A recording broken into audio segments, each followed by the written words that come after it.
wasteful industry, like consumer-wise and environment. Good evening, everyone. We are now live. Thank you for joining us for the Monday, July 13th regular meeting of Lacombe City Council. It is 5:04 p.m. and I will call the meeting to order. And the agenda before you, Council, any changes or additions we'd like to consider?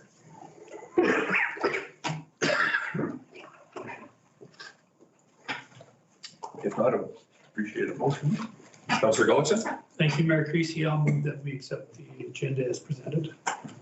Very good, thank you. Anyone else? All those in favor? Thank you.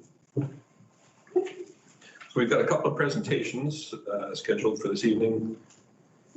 And first off, it looks like to me we have Caris Village Housing Society of Central Alberta here. Mr. Peter Kuipers, thank you for joining us. And Mr. Merle Jacobson, if you gentlemen would care to come up a little closer so you don't feel like you're in the back 40 there. Welcome to you both. Whenever you're ready to go, the floor is yours. Yeah, I would just like to, we sent out this letter to the city of Lacombe on June the 8th, and I would just like to highlight a few of the paragraphs if that's okay. So, very good. As a not-for-profit, Caris Village plans are to build in phases, and we're beginning with independent living condos and duplexes. As the development grows, we plan to move forward with an amenities building, supported living building, and long-term care. So basically an aging in place facility. As our population ages, these facilities will become essential and add value to our community. As volunteers, we have been working and planning to implement this vision for the past 12 years. And kind of to bring you up to date, Chinook Villa, a 46-suite condo building, which is part of phase 1, is completed. To date, 7 condo units have been life leased. And we're also in phase 1 building 20 duplex units. And to date, 5 of these have been life leased.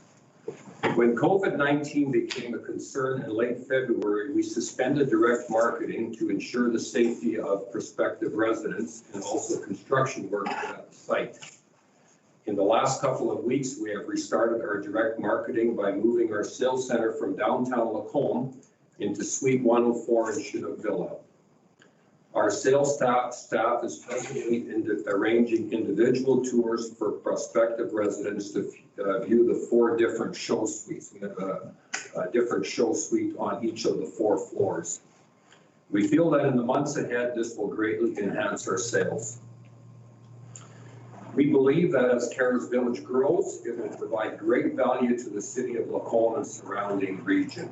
As stated above, we are a not-for-profit organization run by volunteers. And we also feel that we are bringing something uniquely to the city of Lacombe. We're starting with independent housing, then we hope to grow into assisted living and then long-term care, down the road. Okay? So in light of COVID-19 and the impact it's having on life lease sales and having on potential clients selling their properties, we are asking for some relief on property tax. We propose the following, that in 2020, there's a 50% reduction on property tax, 2021, a 25% reduction, and 2022, no reduction. Merle, I would also like to thank the councillors that were able to tour Caris Village last week. They're quite well attended, and we were very happy to be able to show it to you. We are thankful to the city of Lacombe for its support throughout the development and construction stages of this project. We see this facility as something that will benefit our city. When we expand into assisted living and long-term care, we expect to provide significant services to people from Lacombe and the surrounding area, and also create a fair bit of employment as well. So that's our presentation. Merle, I don't know if you have anything to add or Council, questions? Well, thank you very much. Just so everyone is clear, both of you gentlemen are on the board of directors out of 10 total. I know there was others that had come up to attend, but given our space and whatnot here, we appreciate just the two of you taking the time to come on and speak with us. And on behalf of the council members that were able to make it tonight, we certainly did appreciate the tour of the facility. And I tend to agree with you that it's a tremendous asset for the city of Macomb, and certainly wish you all the best. Also have any questions or?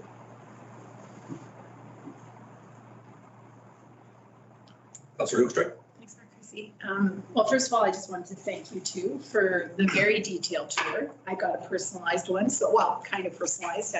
Pete was with me, but we've heard tons about it, and so it was great to finally see it. And we've talked actually a lot about it since seeing it, because we never could imagine ourselves living there. And then we took the tour, and strangely, we can imagine ourselves living there, which is a little bit weird for us. But so you said there's 7 suites now, because it was 5, right? Just last. Okay, so I heard a comment about a place in Edmonton about qualifying to become a resident. Do you have a qualifying process, or is it strictly those who can purchase into the life lease? No, so we do have a qualifying process. It's fairly general. And most of it is we have our underlying principle is a Christian base. So they don't have to be a Christian. They just have to respect the principles that we put in place. And then we have common rules and regulations that everybody follows that protect the enjoyment and well-being of all the residents. They're fairly standard amongst common dwellings. So the only piece that we have is just we ask people just to respect the Christian principles that we implement. Certainly. So it is a life lease, and I guess for people who are listening, I guess could you explain your understanding of what a life lease is and what that means for an individual? Because, so with this, the ownership of the dwelling unit remains with Caris Village.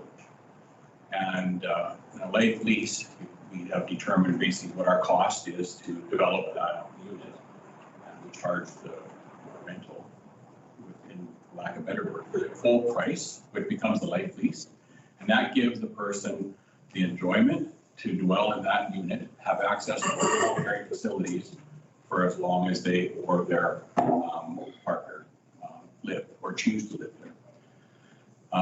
The value that brings is all of the maintenance, all of the risk remains with Caris Village. If this was a condo, all that transfers to the condo dweller. So we're really trying to sell peace of mind where they pay the life lease up front. We have a formula in which when they determine that they would like to redeem their life lease, that if it's less than 5 years or less, they get 95% of the life lease back. If it's 8 years or more, they get 92.5% back. And that's really the cost for us to take and refurbish that unit to have it go back and be released. So the person has peace of mind knowing when they go in exactly what they're going to get back, knowing exactly what their day-to-day costs are going to be. So there's no hidden surprises. So for the as you move from your growing years into your, really want to become more stable and more predictable, the life lease provides that, not only for you, but for a person's estate as well. Councilor Jacobson. Sure. I've got a couple of questions. If you don't mind, Mayor, if I can one after the other with them. So, and I appreciate that maybe some of the things I'm asking you may not, you're going to be able to divulge. But so I would imagine that you're asking for this reduction because your sales have not been where you had anticipated them to be when you first were planning this out. So you've got 12 units so far in total? Yeah, 12 total. And based on your projections, where were you anticipating being when you first started this out? We're hoping by this point now to be at 50% in the condo building. The duplexes are a little bit easier because we can build them as a life lease, whereas in the condo building, you have to build the whole thing. You can't just do one kind of unit at a And how many would 50% be in condo buildings? To be 23. So I guess my question is, and I appreciate that if you're not able to answer this, you're not able to answer this. My question is, if you're not for profit, and therefore I would imagine you're not motivated or you're not worried about a certain return to an owner, then could not those property tax losses be carried forward then? Well, the challenge would be we determined what our costs were, and that's what became a life lease. So as interest continues to grow, against that, it makes our, the slim margin that we do have for contingency around that disappear pretty quick. So that's the challenge that we have is life lease funds are set. So we'd have, if we were to take and say, okay, sales are slower, we have these increasing costs. So the next group of people tomorrow, now the price is X. And we've made the decision to try and keep costs under control as much as possible in order to make them, attractive and affordable for potential residents. So where we don't have enough, and then property taxes are transferred to the life leaseholder on an annual basis. So where we don't have residents in place, then we have to find ways to absorb that. And it's, our margins are extremely, extremely thin. So that's why we're here asking today for a little bit of help on that. As a not-for-profit, basically our budgets when we started this thing was our only income is the sales. And then the monthly fees to actually operate, like snow removal, all that. So basically our budgets are geared, whatever, if you add up all the life leases from the 46 suites, that's the cost of the building. And included in that is some time, interest costs to sell the building. But we're, especially with COVID now too, the issue also becomes, we have people that want to move in, but they need to sell their residence, in order. So that, it just kind of makes things more difficult. So.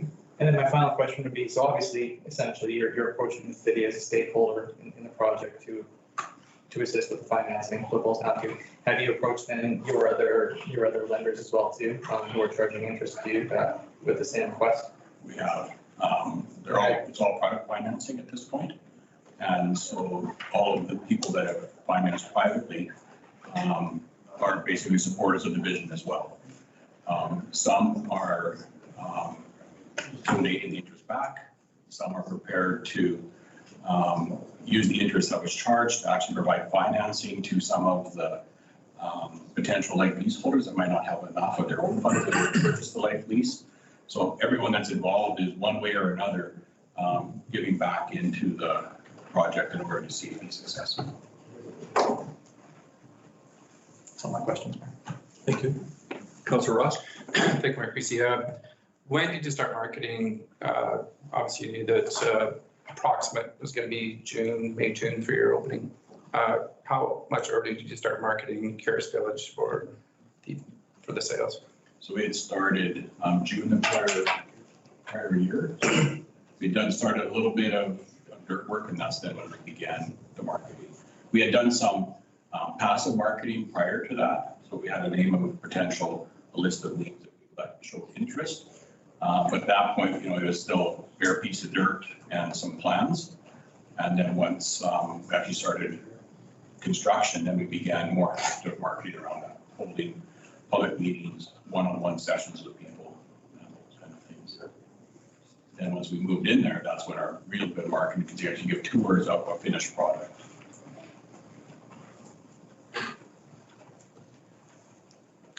Councilor Ukshar? I do have two more questions. So you alluded to that you would support people who were wanting a life lease, but if they don't have the full amount of money, and I know this because we were there that day, then what do you offer people if they can't come up with the full life lease? Okay, so let's use an example that a unit's $40,000 and they have $300,000. So we have some private individuals amongst those that are the investors that are prepared to take their earnings on that, turn around and lend that to Caris Village. And Caris Village in turn lends it to that life leaseholder. And in all essence, it becomes a reverse mortgage. So all that we ask that person to do is to pay the interest annually, and then we pay interest annually to the person that invested the money. So the terms are the same. At the end of the life lease, that loan is deducted off of the life lease proceeds, paid back to the investor. So most of the people are interested in doing it for, like lending it for 3%, so we would charge 3%. So if it's $100,000 for $3,000 a year, you're able to have the full value of that unit funded. Interesting.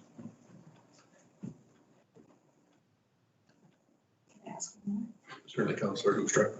Thanks, Mayor Creasy. And then the last thing, have you considered, who are you marketing this to? Have you considered marketing it to 20-something-year-olds? So there's two parts to that. So for 20-something-year-olds, the one condition is that you're over 60 or you move in. Right. But we have done quite a bit of reaching out to people's children, Right. saying now is the time to begin preparing, planning.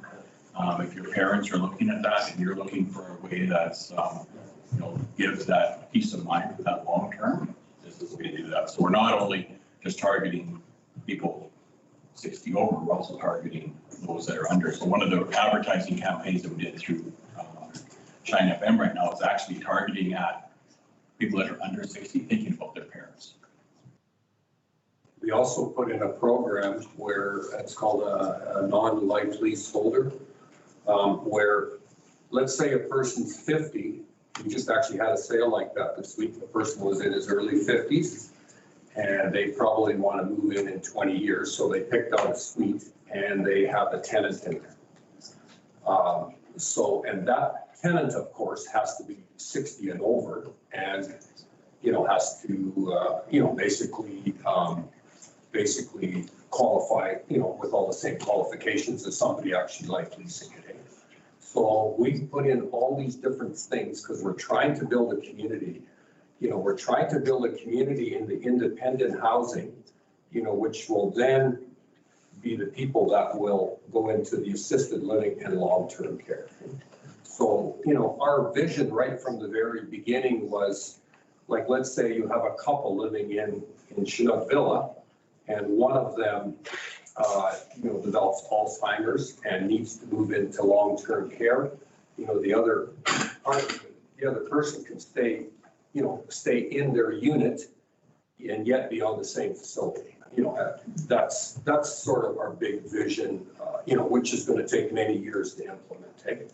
And then we're a not-for-profit. I mean, we've worked on this for many years, and we're just, we just see this as something very valuable for, the city of Lacombe and the surrounding area, and, a place where seniors can age, with dignity and grace. And, we want to be integrated into the Lacombe community, and that's sort of, we're not trying to make money on this. We spent countless hours on this. I've been on the board for 12 years now. But it's satisfying to see that building up, and it's scary, but it's also satisfying. But we're under pressure to sell, and we need time. So. I think that's an important differentiation with ownership as opposed to a resident there, whether they're either a tenant or a leaseholder. They must be over 60 years of age. There is no age barrier to ownership, which provides for some interesting opportunities for possible children, relatives, or daughters. Right. So, thank you. Did anyone have any additional questions? We certainly thank you both for coming to present to us. Thank you.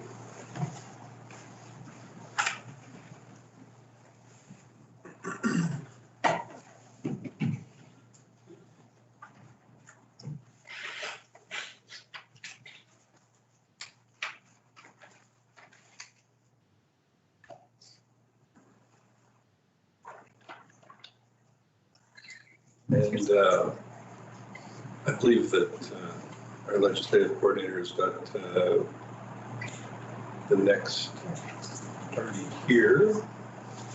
We're coming on behalf of the Lacombe Golf and Country Club for a request. So we'll just wait for the little gentleman to come in here.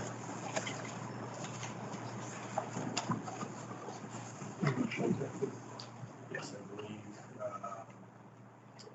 Legislative Coordinator Pettibone is going to bring them in right now. Wonderful. 1 year. We'll go right here. Welcome, gentlemen. I don't care. So here on behalf of Lacombe Golf and Country Club, from the governance side, we have Mr. Don Hella, who's with the Board of Directors, and also the club manager, is the official title? For Kerry Ward. Thank you both for coming. We are live and the floor is yours. Well, good evening, council. Thank you very much for reviewing our request for some tax relief at the Lacombe Golf and Country Club. And also thank you for letting us have some time to be in front of you this evening. So just a little bit of a summary, I guess, as to the request letter. Lacombe Golf and Country Club has been part of this great city since 1925.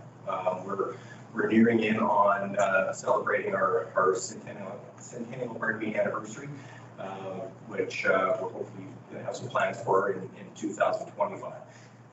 The club is a semi-private club that has approximately 400 members, and it has 500 shareholders. So we've been operating in the city of Lacombe, obviously, for close to 96 years, and we've had many great ups and downs over the years, like a lot of business. But throughout the years, the club has seen a number of different folks, from professional athletes to dignitaries to local businessmen, and just to the great citizens of Lacombe. So we're here. John and I are happy to answer any questions or elaborate on anything that the council would like to hear. Thank you.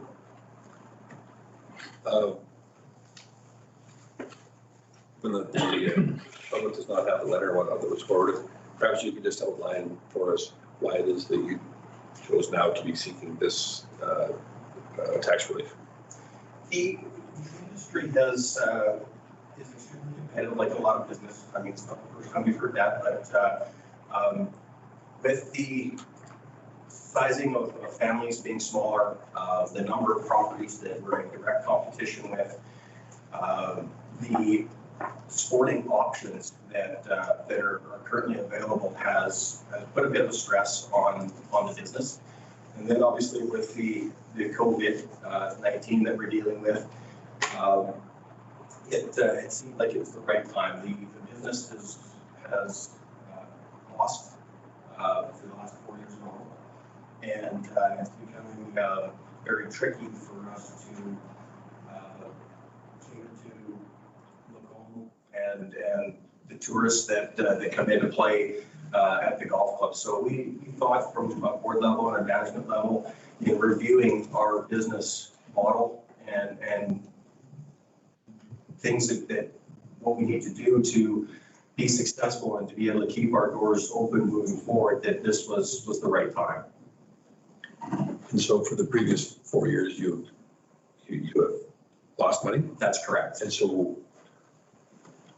where did the ability to keep operating come from then? Line. Okay. So, yeah. Council, I'm assuming an operating line of credit. That's correct. Sorry. Councilor Gullis. Thank you, Mayor Creasy. I have a couple questions. Your 500 shareholders. Now, if the golf course was sold or went out of business, what happens with the property? So in speaking with our legal counsel and our auditor, it's a little bit tricky with the makeup of our property with the nonprofit and the club and the shareholder piece. But to the best of my understanding, the first half of the profit would be taxed. Then off the second half of the profit, the shareholders would be paid back their initial investment. And whatever was remaining from that would go to a charity.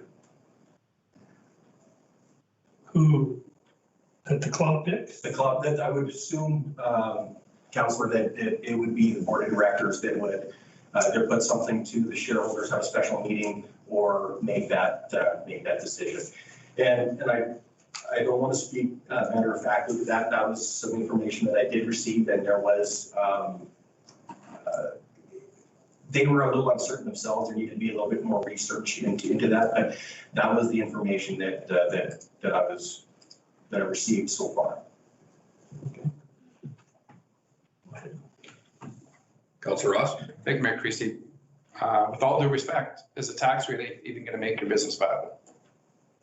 Like, you have to have a plan and have projections moving forward. Even if you had a comparable other golf courses with comparable mill rates, I have no idea what other golf courses are property taxed. Like, so you had a mean average or Examples.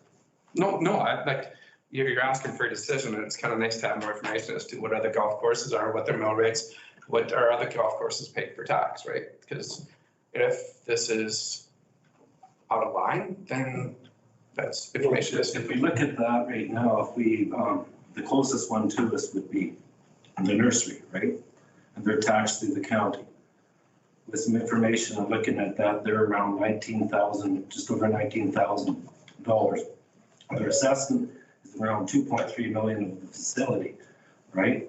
We're sitting at $52,320, right? We're assessed just under $4 million. Now, if you put market value of that thing maybe to a developer, it might be worth that. But for somebody to go out in the real world today and buy that thing and try to make a business of it, it's not going to happen, you guys, right? There's only so many green fees that you can sell, right? We're not 12 months of the year. Our season's limited, right? So what we're trying to do is get competitive with other institutions, other golf courses. So now you go even further north and you take a look at the Ponoka. Well, the city owns it. Riverbend's owned by the one in Red Deer, right? Don has questions. No, go ahead. Yeah, I'm just waiting till you're done. That's what we're looking at, right? So when you take a look at, we're $1,000 a week. Out of how many weeks of the year do we actually operate and can actually generate money up there, right?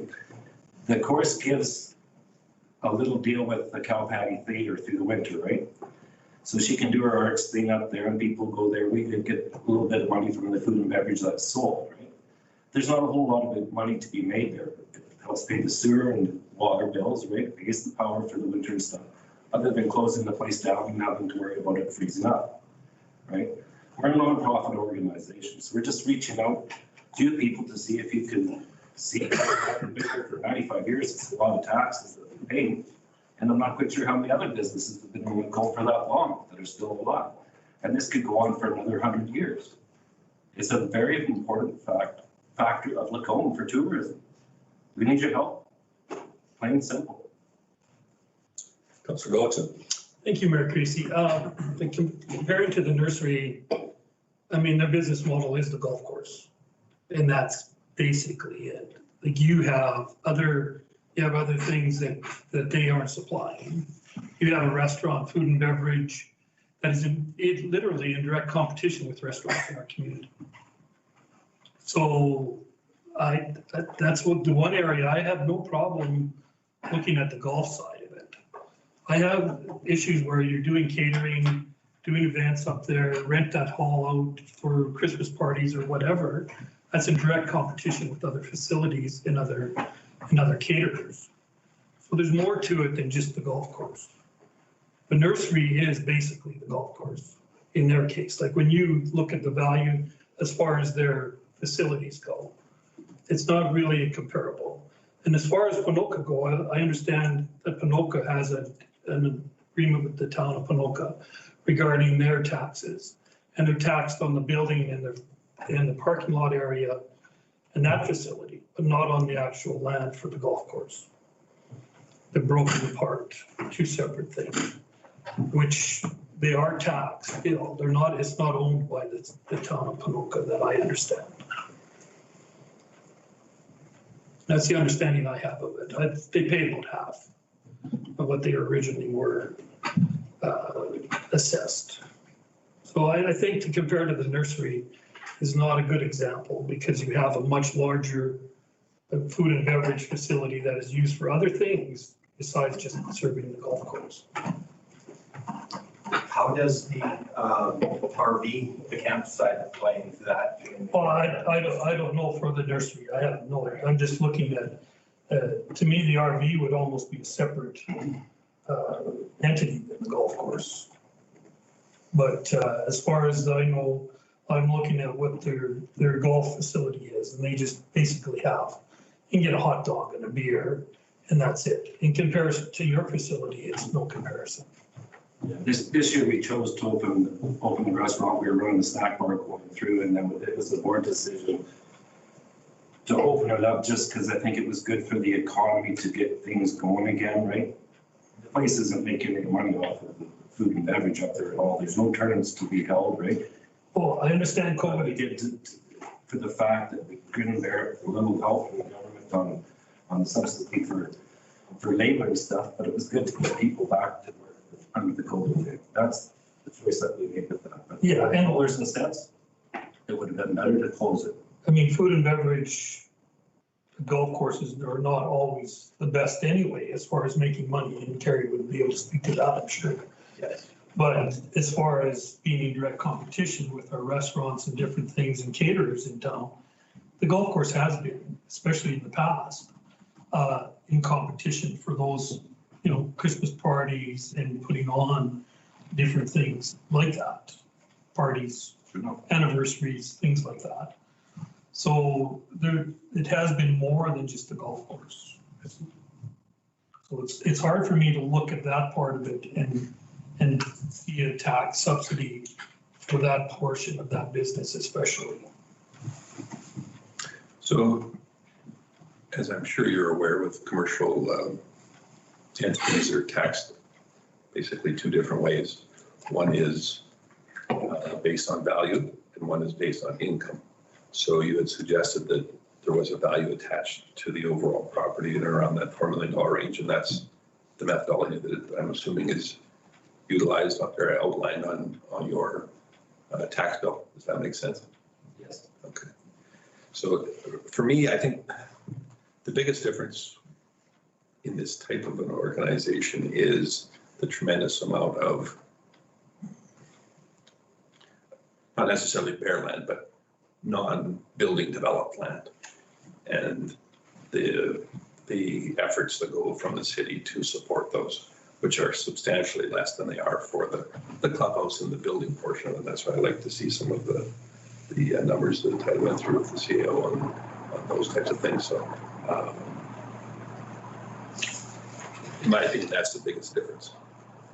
So there's perhaps room for some consideration there, but it'd be interesting to see what council has to say about that as well. In my opinion, there are certainly benefits to almost any tradition that the golf country club has in our community. Although I'm not a golfer myself, there are lots that are. I understand that your membership has increased dramatically, which is one, or if we can think of it as a positive outcome from the COVID thing, because previous to this, it was substantially less than it is now. So that's hopefully a trend that will continue. Not that that's going to turn everything around on its own, but I think it's one more factor that's certainly in your favor anyway. Councillor Hibbs. Thank you. Just sort of a comment and a question, I guess. Of course, we're talking about golf and country club. We're thinking summer, you're only open for the season, but the facility really is, other than even just the clubhouse, utilized other parts of the year because, of course, the ski club will set track through that area. And I'll admit that I actually don't really golf that much. I go to the driving range sometimes with my kids, but I do, however, like to ski and whatnot. So I'm actually on your course fairly often in the off season.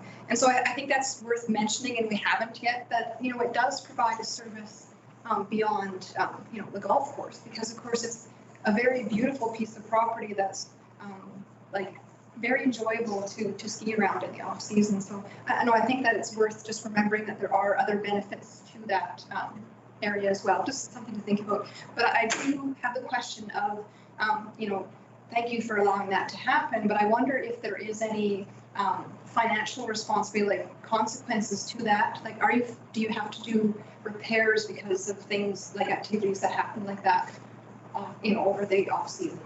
In the year and a half that I've worked for the business, the answer to that would be no. I would think that in communication with Brent, the club president, they've been very diligent and respectful to the property. So we haven't experienced in my time and historically, I don't see any issues. That is, the ski club is something that the shareholders of the Lacombe Golf and Country Club give back to the community, where people can go and enjoy the parkland setting throughout the winter. But as far as additional costs that affect our business, I would say that I don't see that. Thank you. Councillor Jacobson? If you're able to share, that'd be great. I'm curious to know, prior to this virus happening, you said the business had lost money for the 4 previous years. What was the board's eventual long-term plan to deal with the cost issue? Like I said, I've been with the business for a year and a half. As far as a long-term plan right now, when I came into the position, I was essentially working at trying to get ourselves into a better financial position when I'm looking at payables, receivables, and what our cash position was.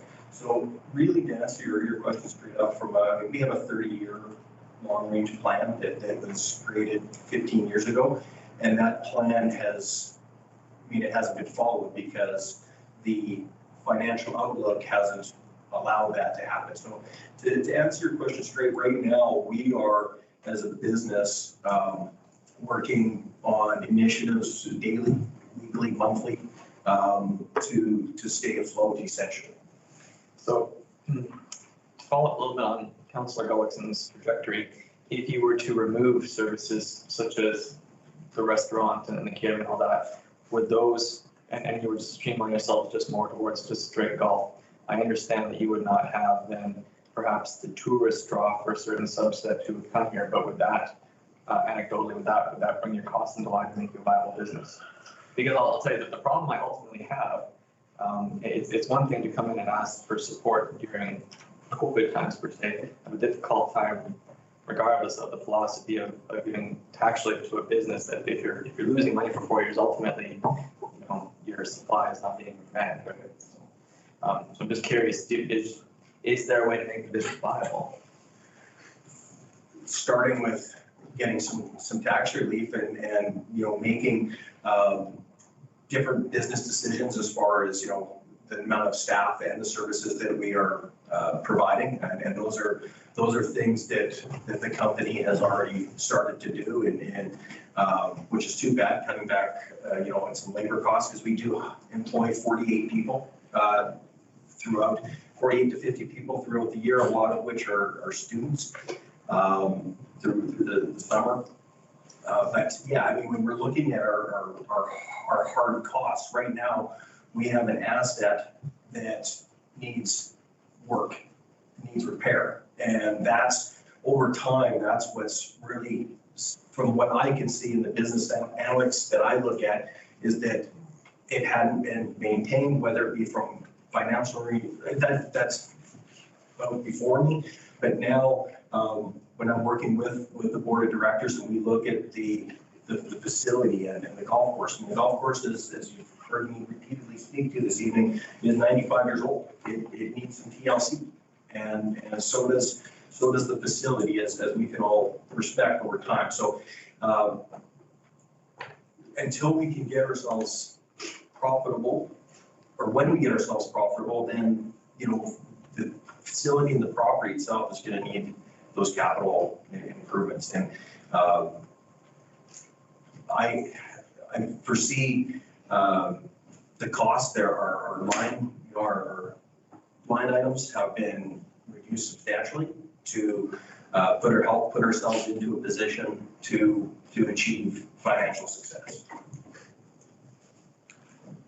Can I add to that for a minute? Certainly. So if you look over the years, the different tournaments that have been held up there that we've given the course to, right? The Kingsmen with their MS and stuff like that, Gord Bamford for a bit. We're in support of the community, right? Unfortunately, there's a board of directors that gets changed every so often, just like council, it does. But at the end of the day, if you take a look at the money that we would have received, let's say from the Kinsman Club over the years, if we had a charge for that thing, would be less money that they had fundraised for that put back into this community, right? So that's the point I'm trying to make, that we've given something so that they can give something. For years, we've given it to the hospital, and we still will continue to give it to the hospital, especially when you see this COVID happen, right? That's all I needed to add to that. So you have said that in addition to seeking some assistance here, you've also perhaps taken a little harder look at your expenses. You've also increased your membership, which is a positive thing. So it's, you're taking a little broader approach than maybe has been considered over the last few years. Insurance has skyrocketed in the last few years, right? Councillor Clark. Thank you. So I'm looking at a picture here of the satellite view of the course. It shows the big chunk here and another chunk here. Where's the driving range being there? Do you not own, is that not part of it? You don't own the driving range? We lease that property. Oh, I see. Yeah, our property line, if you're looking at that aerial, is right along the side of the driving range, right? Kind of the surface road that runs to our turf care center. And then we own the parking lot and the exit. And it goes back on the highway 12. Okay. If I may follow Mayor Christie. Certainly. I certainly agree with your comments that the golf course has given back to the community, and they are, and the mayor has alluded to that as well. I think you guys are an integral part of this community, and I'd like to see that relationship for the next 100 years continue. So maybe there's something we can do. I don't know what that is yet. I can't help but think, I was talking out loud with a few others. I was at the farmer's market last Friday, and you do have some attractive land along the highway. I'm wondering if there's something, over time, take out that one hole and maybe move another hole, or maybe there's something that can be, where you could salvage most of the course and maybe sell off a bit. And I don't know if that's something to look at or not, or I don't know if the city can get involved, but I think there's something we can do or should do, or, to have you stay for the next 195 years. Sorry.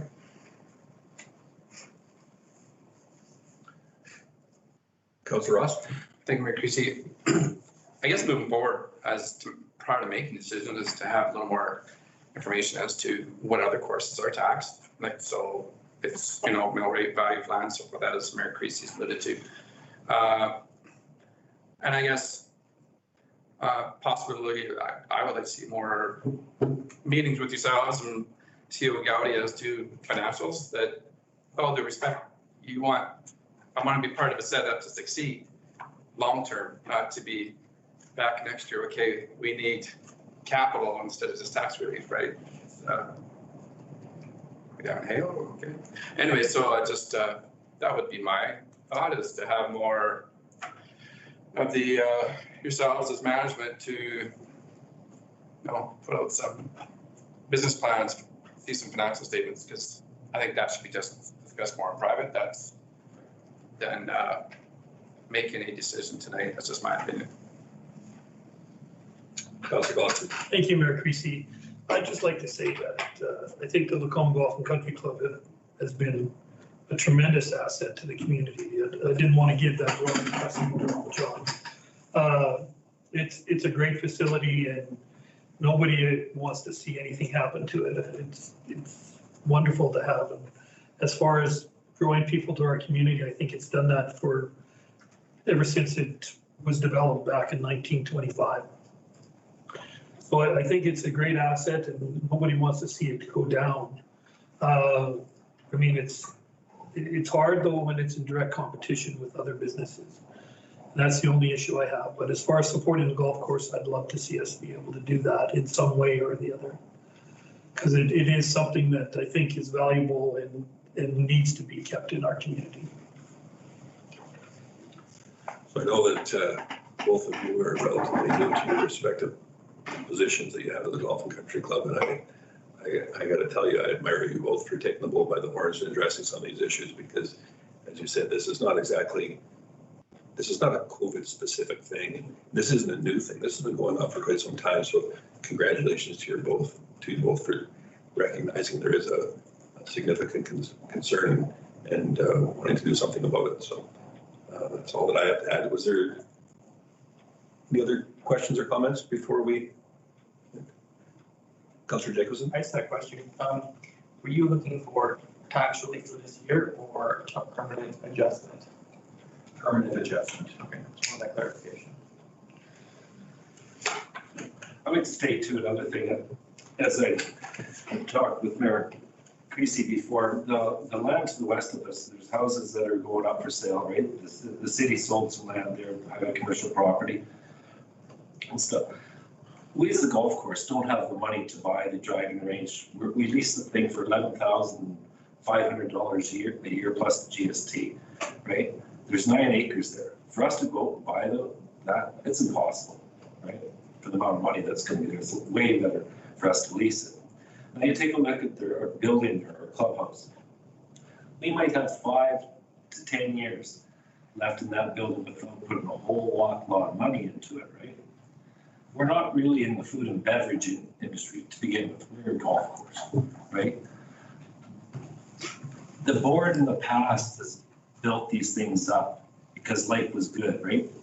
Years ago, there was nothing but a bunch of millionaires up there. So at one particular time, really, that's the way it was classified. Today, it's not. It's a public course. A lot of people come here. This year, we've given 2-for-1 memberships to bump up our membership, which isn't fair to the actual shareholders, right? It's a struggle. The building that we talk about that we're being taxed on, if I could get rid of it and some other facility there, and we could just run off a pro shop over there to run the golf course could make money, right? But right now, we're in this situation. We have this bill, we have this liability, is what it is. Right now, it's a liability, right? It needs maintenance. We're taxed on it. We have to insure it, and we don't have the income coming through the kitchen and the beverage sales to justify it right now, as other businesses do in the city of Macomb, right? It's tough. COVID's hit us hard. So when we're asking for a tax relief right now, we're actually for a long term, but over the next 5 to 10 years, that land's going to be developed behind us. That's where we all need to fit in together and to make it work for the best thing for the city of Macomb, not for the golf course, but for all of us, right?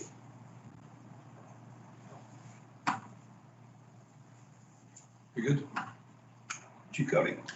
So I just wanted to add in, you made reference to the differential between land tax and what we call improvements from buildings. So of the total 51,000 or so of tax, an annual tax for the facility, approximately 39,000 is related to the land, of course.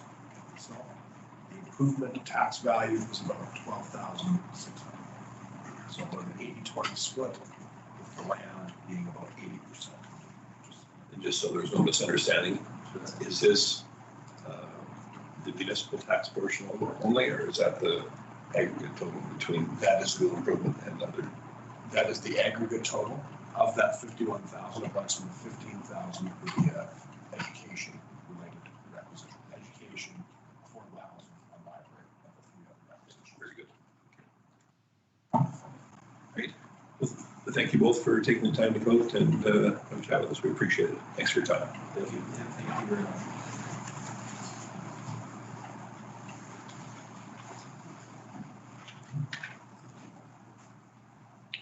That worked out quite well. It's 5:53. That's both of the presentations that we had for this evening. If we move down to requests for decision, similarly, we have before us those items. The first one, item 5.1, the Macomb Golf. Or actually, you know what? We're going to go to 5.2, the Caris Village request, given the 2 presenters are here. So we'll go to 5.2. Chief Cuddy.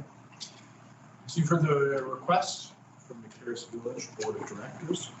The request to subsidize its reduction of property taxes 50% 2020, 25% for 2021, with a return to full tax. 2020, of course, is the budget that you have adopted. There is the opportunity, there will be a supplementary assessment as well on the Caris Village to capture that, the completion of development that occurred between the assessment date and December 31st of last year. That has not been accounted for. The supplementary tax has not been fully accounted for in the budget. It might offer another opportunity if you were to look at ways to defray costs. Senior Manager Reyes has put together a memo here, which I won't go through all in detail, but I did want to draw your attention to is the differentiation between municipal and non-municipal taxes. So a reduction of 50% if applied straight across the board to all property taxes paid by the Caris Village would of course result in the city of Macomb covering losing greater than 50% of the revenue owed to the municipality. Actually, it would be a reduction of about 2/3 or 67% of that revenue. And so we have provided two options, one being a straight 50% of the taxes owed, and $25,000 reduction coming out of the municipal portion only, because of course you're legally obligated to remit other requisitions to the other agencies. We've also provided an option to reduce only the municipal portion by 50%, which would obviously cut the revenue to the city in half from approximately $38,000 to about $19,000. Other factors to consider at this time is that there have been some opportunities for economic relief for city taxpayers, including the Caris Village, in terms of payment of taxes, which has been extended from June 30th to December 31st without penalty. But of course, a 10% tax penalty will apply on January 1st. As we have in the past and will continue to do in the future, administratively, we recommend denying the request. In this case, the form that would take would be accepting the request as information and this report as information, which would generate no further action. We've also provided options to defer taxation, of course, any amount that has been requested or any other amount that council sees fit. And an option to direct administration to work with the requesters to generate alternative options to see if there is other arrangements that could be developed into a proposal that maybe offset some of the value received by Caris for some value for the residents that are extending the tax relief. I don't have actually anything off the top of my head of what that would look like, but certainly we have provided that option here. And we're prepared to enact whatever council would like to see. Thank you. Councilor Ross. Commissioner Creasy, so was or is there any COVID programs available as their nonprofit group and for their business in any way, shape or form? Like, I don't know of COVID programs. Yeah, so there is the deferral of the municipal taxes. And so that has been deferred from the end of June to December 31st. That is the only municipal program that they would be eligible for, other than deferral of utility accounts, I suppose. Provincial and federal, like, are there programs available? I have no idea. I wouldn't be able to speak to that. Most of the programs that I've reviewed are focused on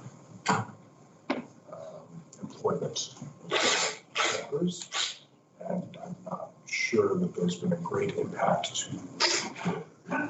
employment from the decrease. Councilor Gullickson. Thank you, Mayor Creasy. I would thought they would have been eligible for that loan, the 40,000. So I would take it. That's just to answer Councilor Ross's question. Appreciate the input, a little bit out of our realm. I know, yeah, it is. Purposes, but For sure. I didn't. Was that the only comment you had, Councilor Gullickson? Thank you. Councilor Hoekstra. Thanks, Mayor Creasy. I think in the context of these discussions around these requests, we need to define as a council what not-for-profit means, or and think about what groups in the city we have forgiven taxes to. So as a precedent, and because it's one thing to declare yourself not-for-profit. Caris Village Housing is a society that's a not-for-profit society. Is the golf course the same? Like, but yet they are saying they're not-for-profit. So could we have some clarification around what does that mean, not-for-profit, and how does that apply to some precedent of what other group in our community have we forgiven their property taxes because they fall under that? I guess I would like some clarification. And certainly fair enough ask, for sure. A little unreasonable of us to expect to have those figures and whatnot at the administration's fingertips, but there's really nothing that suggests that we have to make a decision on any of this evening. If council sees fit to request more information or want to explore some other avenues, that's certainly a viable option. Yeah, definitely, thank you. I don't have a list of tax forgiveness here, but we could certainly generate that if council wanted to look at where tax relief has been offered in the past or is offered in the city to take a look. And I guess I would echo that concern, or that not concern, the need for clarity on the not-for-profit status, because there is actually a very clear differentiation in the Municipal Government Act about a pecuniary interest. And so if a councillor were to have a spouse that was a shareholder on the golf course, for example, if it is a not-for-profit, registered as a not-for-profit, then there is no pecuniary interest. If it is not a not-for-profit and it is just an unprofitable venture, then such a thing would be considered a pecuniary interest if a member of council were to have a shareholder, a spouse that was a shareholder in that entity. Councillor Clark? Thank you, Mayor Christie. Non-for-profit or for-profit aside, and to my recollection, I know we've offered tax relief, but it's in the way of the homeowners, say if the house is burnt down or something along those lines. I can't tell you off the top of my head if it's been done for businesses or for nonprofits or not in my time on council. The issue I have is I struggle with this a little bit in terms of the precedent that you referred to, because we want to encourage development in this community, whether it's for non-for-profit or for profit. And I think of examples such as the new Leybourne Homes apartment building they built. It took them, I want to say, almost 4 years to fill that building. And so in their first years, they didn't have it full, and they paid their taxes. They didn't come and ask, maybe they should have, I don't know, look for tax relief. But I guess that's the kind of that's the worry I have. We're saying, okay, if you're not for profit, you get a tax relief. If you're for profit and you build an apartment building and you can't fill it in the number of years that you want to fill it, you can't get tax relief. So and even things like commercial, I know, I think Hans sits on the board, and Hans built a nice little strip mall, and, it's only half full. Should he get a tax relief as well? I mean, so I worry a little bit about the precedent. I just, maybe there's something we can do for future phases, like if the next phase they want a tax relief before it even goes up or something to help spur that development, maybe. But that's the only issue I have is I wonder about the precedent we're setting. I mean, I get it, there are difficult times right now for everyone, but again, there are, that strip mall is a good example. I mean, he's had a tough time getting tenants in there. Should he get tax relief because of the economy, because of COVID, because, so that's the issue I have. I think I'd like council to work with Charis to see if there's something we can do maybe in the future perhaps, or maybe generate alternative options, but I don't know about in the here and now if we should be doing anything for this particular year, at least, because there again, we've lost that 50. If we do that, we're going to recoup that $50,000 for our tax base this year, so.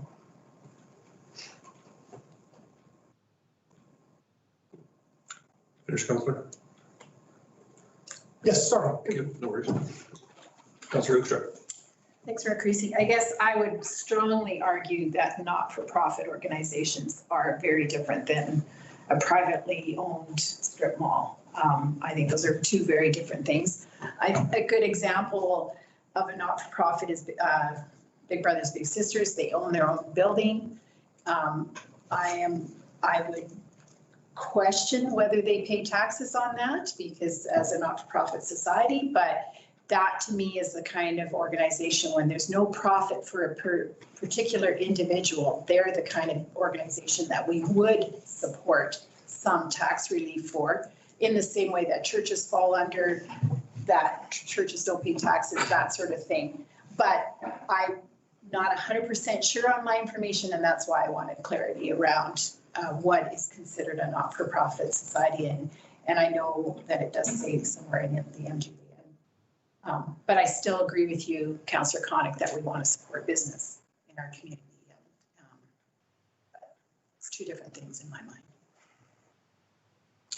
So I guess for me, the difficulty of this comes in the timing after a project is completed. A difficult thing when the city has already went through the same process, the budgetary process that I'm expecting the board has went through to try and determine their overall financial outlook and how they're going to allocate their funds. Much process would expect very similar to what the city does. And being halfway through the year, it's a tough adjustment to do that. For myself, I'm not a huge fan in total tax forgiveness on this, but I do like the idea of providing some relief from the collection of this, and that's why one of the recommendations there to, I think, postpone until June, end of June or something on the year following on the 2021, for me would be I think a show of good faith. I think that everybody in this room and probably the vast majority in our community sincerely want this venture to be successful and be a viable ongoing venture.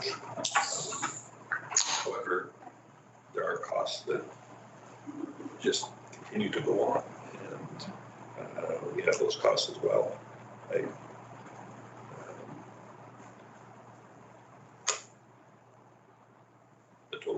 The total tax forgiveness or the half tax forgiveness for me is a difficult one to justify to the majority of citizens in the community who, not unlike yourselves, for different reasons, but because of the size of this venture and because of the economy that many citizens here are experiencing extremely difficult circumstances, and to give preferential treatment to one entity over the other is a very hard thing. Councillor Ross. Thank you, Mark. You brought up June 2021. Could you elaborate on that? Is that postponing 2020 until June 2021, or what was that? Sorry. Theoretically, no one's tax bill is really payable until the end of the year if they chose to take advantage of it, which we would be certainly expected to extend to the Cairns Village Group in any event. And I guess that's why I'd like, under the possible suggestions for motion here, item number 2, that the council would consider deferring 2020 tax collection for those tax rolls listed to June 30th of 2021. I guess my reasoning is in the hopes that would allow for hopefully a lot of similar weeks to what this last one has underwent for sales, and would benefit in that way, just deferring it for that much longer. That was my own reason for it, but certainly whatever motion the council chooses to consider, I'm fine with. Councillor Ross. Thank you, Mike Creasy. I agree with that. I think that's a compromise. They're still responsible for the taxes, but it's just postponed 6 more months, and I think that would give pretty much a year for remarketing. And I think that's a reasonable compromise. So I'll go ahead and make that motion. Number 2, that council defers 2020 tax collection for the rural numbers listed to June 30th, 2021 without penalties. Thank you. Chief Gotti, just to be clear then, really the only hard cost items would be I guess the interest offset those monies as far as the budget, not that it's necessarily one, but are there any other considerations that council should consider? Or Not when it comes to immediate top of mind. I think that would be the only impact, and it's very difficult to quantify those because we gave some estimates during COVID of what the impacts would be and the overall deferral, and so having a slight additional deferral actually is not, it's not probably any meaningful amount. Councillor Hoekstra.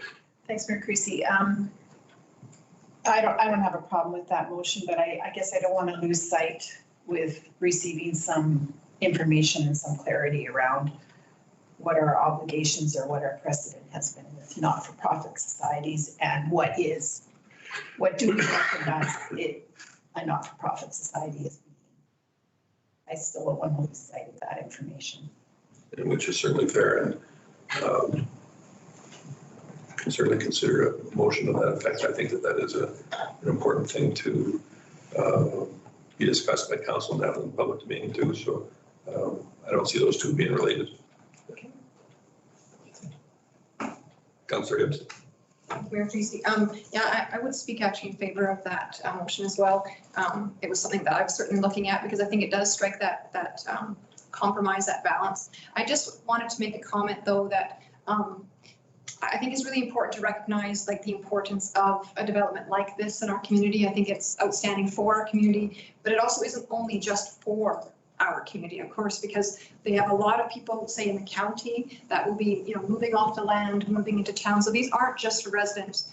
So that is primarily my reason for perhaps not pursuing other things, because otherwise you're asking ratepayers in this community to be subsidizing that, and I don't really think that's fair. So again, I think I largely agree with a lot of the conversation that's already happened, and I would speak in favor of option 2, or the second motion that was presented and made by Councillor Ross.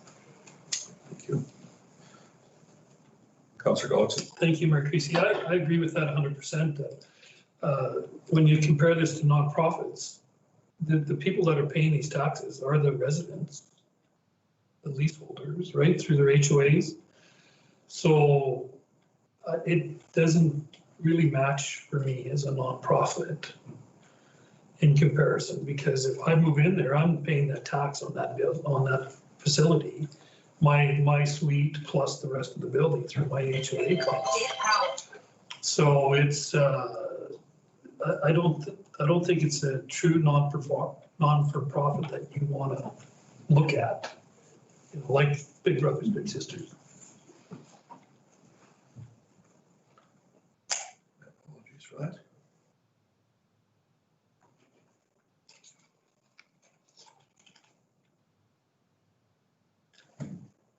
Councillor Jacobson. Sure, I'll chime in. Yeah, so I would definitely support Councillor Ross's motion for sure. From my understanding of the questions I asked, this is done out of the motivation of trying to keep the sale price as is, because they have increased borrowing costs now for carrying these for a longer period of time. But they did mention that the borrowing is largely, if not entirely, funded by private debtors.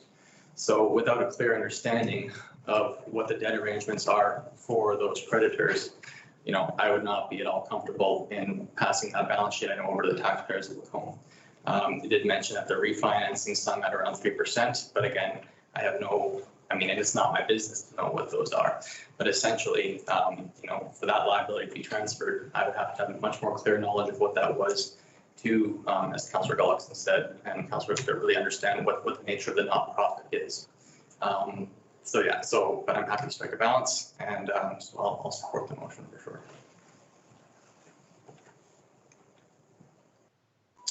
Anyone else? So just so we're clear in the motion, the council defer 2020 tax collection for the roll numbers listed, the memo to June 30th, 2021 without penalty. Is that the way you wanted it to read? Very good.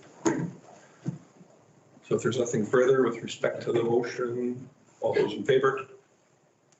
Okay, that was unanimous. That was unanimous. Councillor Hoekstra. Thanks, Mayor Chrissy. I would like to make a motion to ask administration to bring information to us regarding not-for-profit organizations and when the tax implications of those organizations. Very good. Were you hoping for a particular time frame? Without cornering administration on it, it's just for them to understand that we would prefer it a little sooner than later, but if it's. Well, before October. Is that fair? Because that's budget. Yeah. Because budget's kind of, before October 2020. If October is achievable, just to make sure that what we bring meets your intent. If this motion were to pass, we would propose to bring information on current tax relief that's offered within the city that's outside of the strict places of worship and governmental facilities that are listed in the MGA, as well as what, if anything, the impact of being a not-for-profit registered as a not-for-profit society has on the municipal taxation of that same. So there'll be some information about the MGA and some information about what, if any, relief the city offers beyond the bare minimum currently. So does that encompass the intent of your Yes, very clear. question? Everybody's clear on that motion? All those in favor? Very good. That looks like pretty clear direction. So another one to add to the list for administration.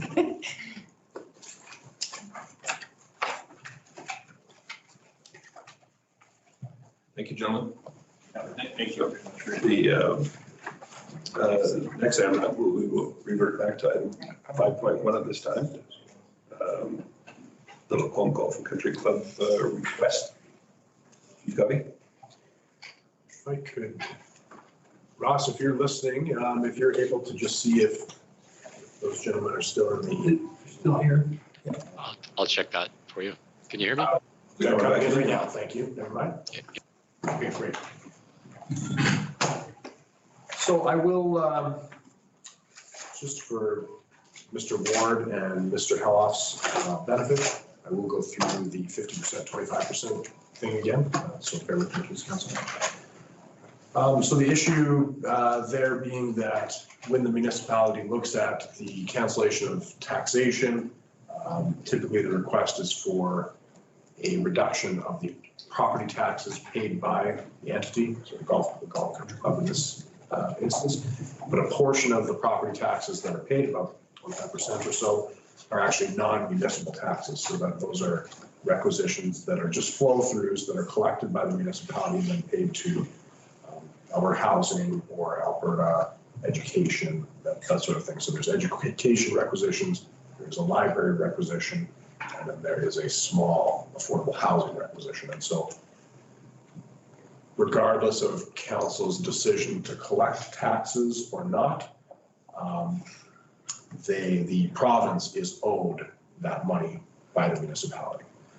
So to look at a reduction of 50% of the total taxes owing actually would lower the municipal portion of the property taxes from about 36,000 to about 10,000. So it's a greater loss for the municipality than 50%. It would be about a 2/3 loss of the revenue that the municipality gathers.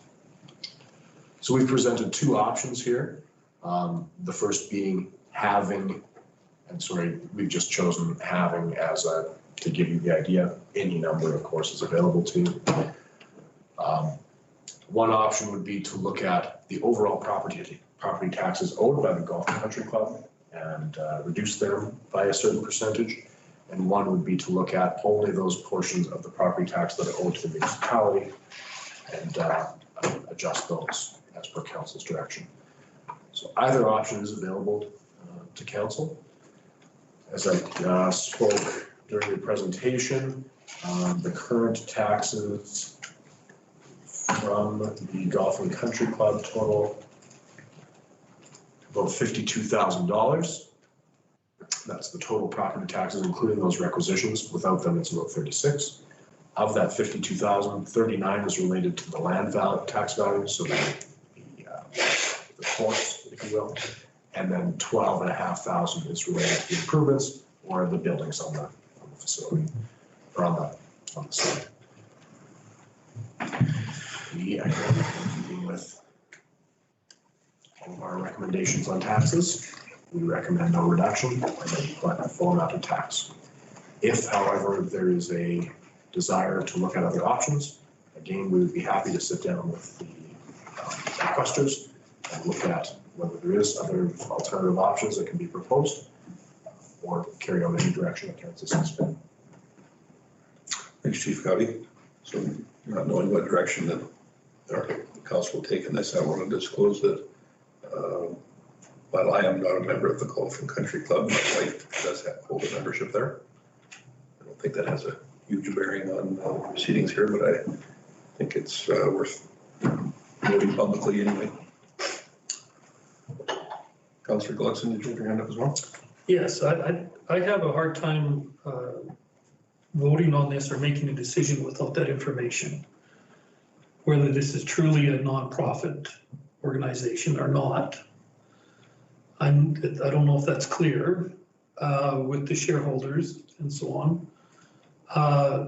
So I'd like clarification on that before I vote on it to decide whether we should be looking at any kind of reductions to a system. Because I don't want it to be perceived that we're benefiting the shareholders of the facility, whether it's true or just a perception of that. But I'd like clarification on whether it's classified as a nonprofit. Councillor Ross? Thank you, Mayor Creasy.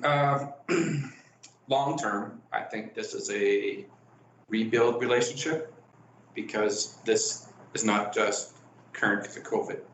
Like if we were to, like even the prior discussions, there's a lot of businesses are not doing any better than prior to COVID. But anyways, that's irrelevant.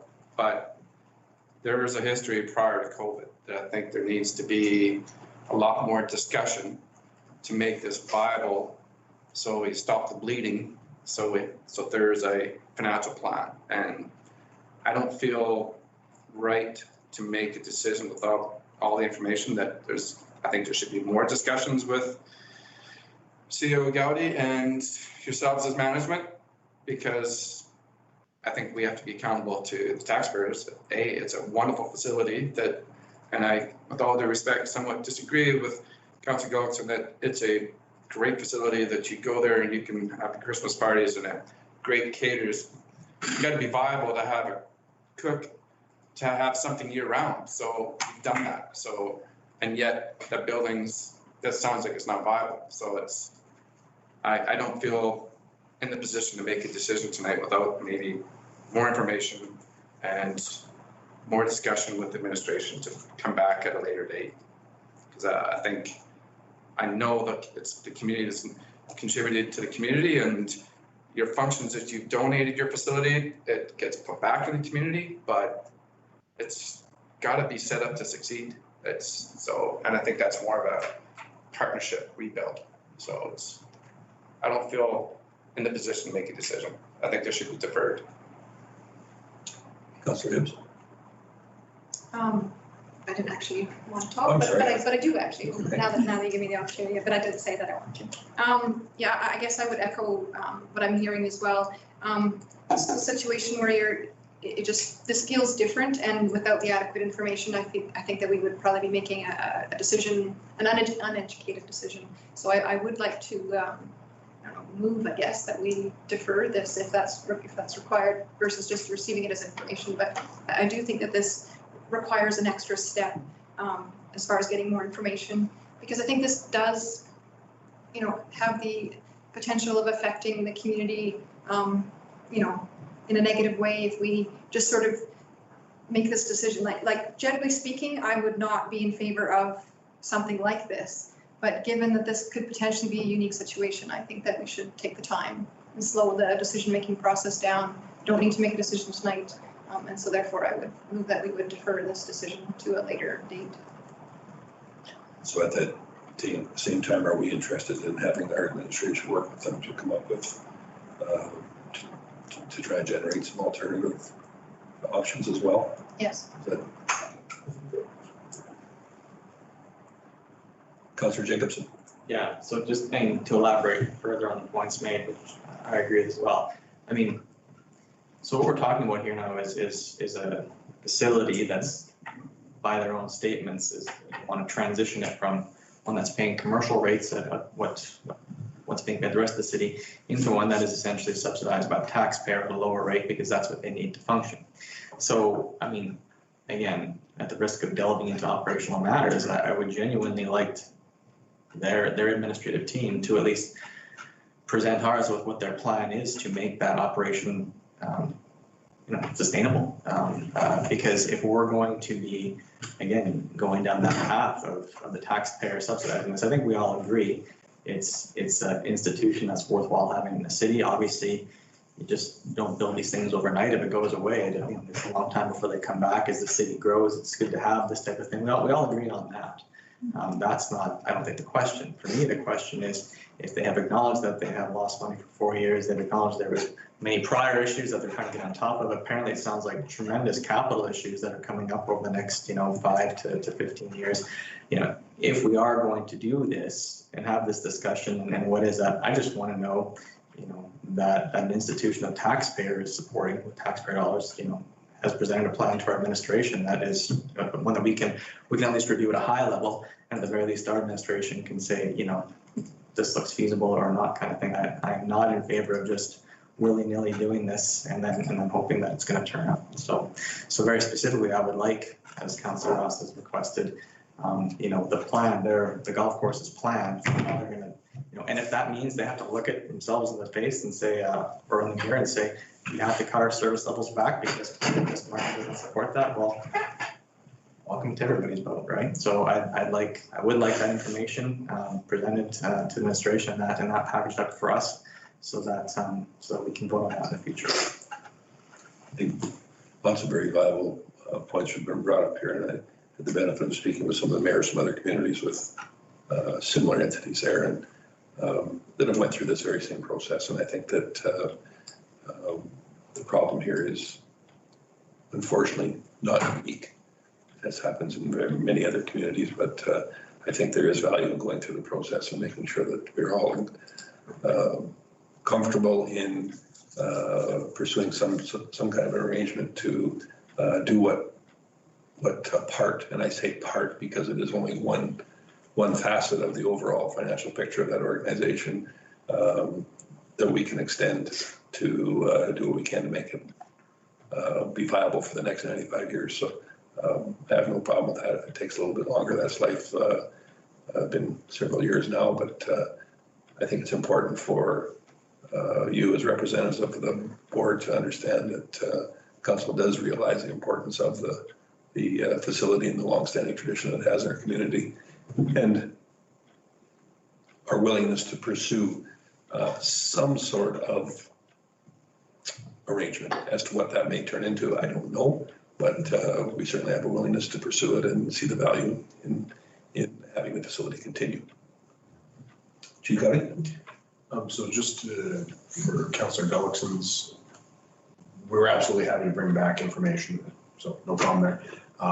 I have pulled up the not-for-profit listing of Alberta. That is an open data source.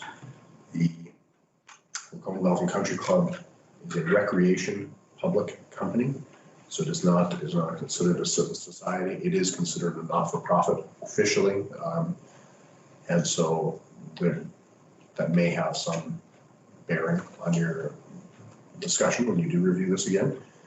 Just out of interest's sake, there is about 62,000 registered not-for-profit agencies in Alberta. The Lacombe Golf and Country Club is 619th of the oldest, so that would put them in the oldest 1% of all societies and agencies, not-for-profit in the province, which is kind of cool.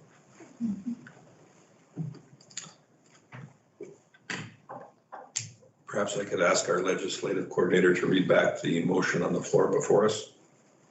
Ross? Certainly, Mayor Christie. It's Councillor Hibbs moved to defer this item to a later date. And I believe also to direct administration to generate alternative options as well, I think was a part of it. Yes.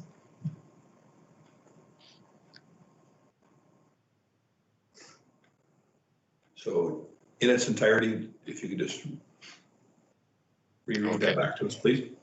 Okay, so that Councillor Hibbs's motion would read then that that they move to defer this item to a later date and direct administration to return with more information to council. And given that those two representatives are still here in the room, I don't, this isn't some sort of a tactic to delay this permanently. I want you to know that there will be some genuine effort to work with you, and that's why we haven't put a specific date. It takes what it takes to get this right and come up with the information back and forth and bring back a package that answers some of the questions that has been put forth by council. Fair enough? Yes, good enough. So is there any questions pertaining to the motion before us as put forward by Councillor Hibbs? Then I will ask the question. All those in favor? And none opposed. That was unanimous, I believe. Thank you all.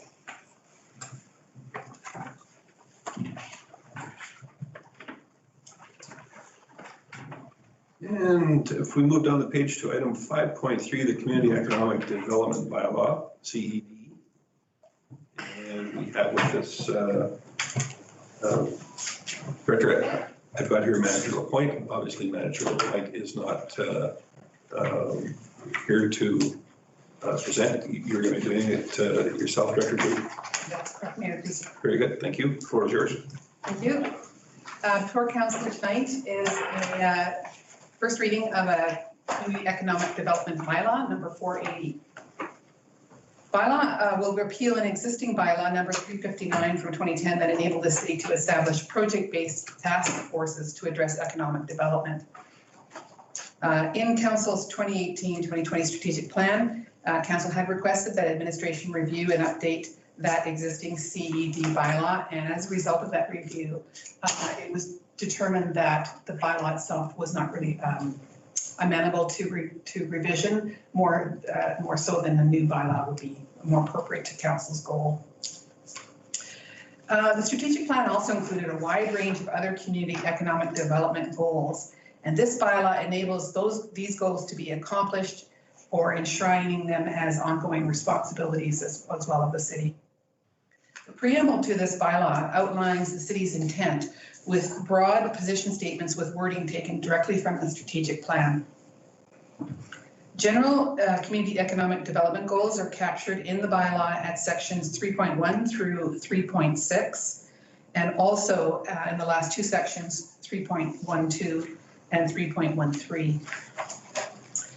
But central to the new bylaw is section 3.7, through which council formally will empower the Echo Lacombe Association, a community nonprofit agency, as the city's community economic development arm, in addition to its CED department. By CED, the economic development department. The Echo Lacombe Association, in a way, was initiated by the city.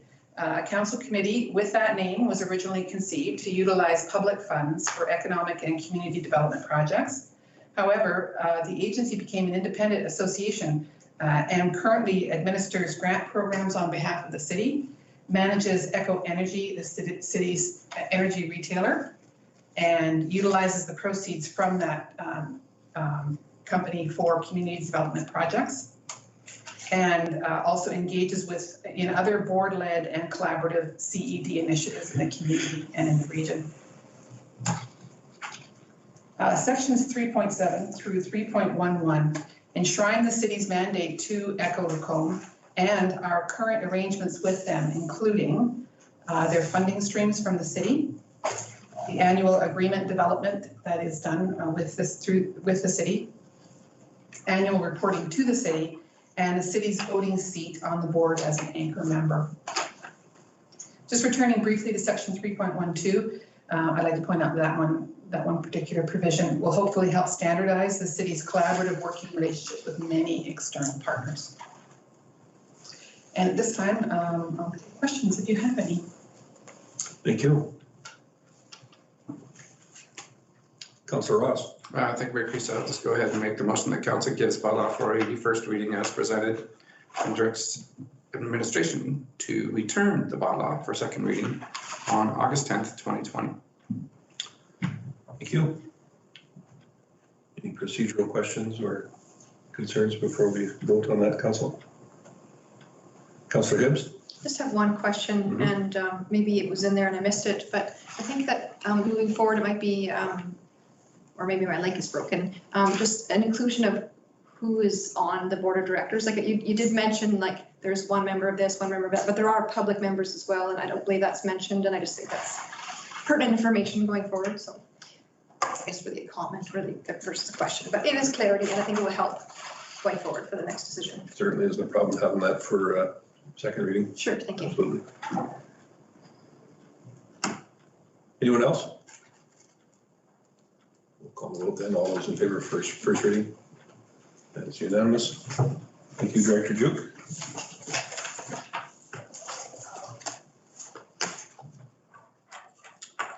And next up, item 5.4, consideration for a flusher and hydrovac truck replacement. They've been prepared by Manager Houston, or is he here with us this evening? It is prepared by Manager Houston. He just lives a block away, and so we were giving him notice when it was to start, and I imagine. He's received notice short time ago, but he may take a couple of minutes. Yes, probably when we started the last item, we provided him notice, and so I'm sure he's on his way. I can begin though. I was just going to say, I think that the majority of the technical questions I expected you. Yes. So you continue through that item, Chief Gowdy. So the hydrovac unit is one of our more commonly used pieces of equipment. It does both sewer flushing and excavation of shallow and deep utilities. In a municipal setting, it's one of our most versatile tools. We've had it for 12 years. That's correct. So the original replacement schedule for this unit was a 10-year replacement schedule, so 2018. We decided at that time to try and extend the life, given the cost of the machine. We have had some issues arise since then, and most recently we did have to rebuild one motor, and now the front engine is showing increased signs of aluminum in the oil, so we're expecting that there'll be a major failure soon. So we have had to do some basic maintenance, patch welding, and leaks and that sort of thing. So we're confident that this unit has reached the end of its life and delivered value. Although I believe there is obviously some value left because I think the trade-in was around $50,000.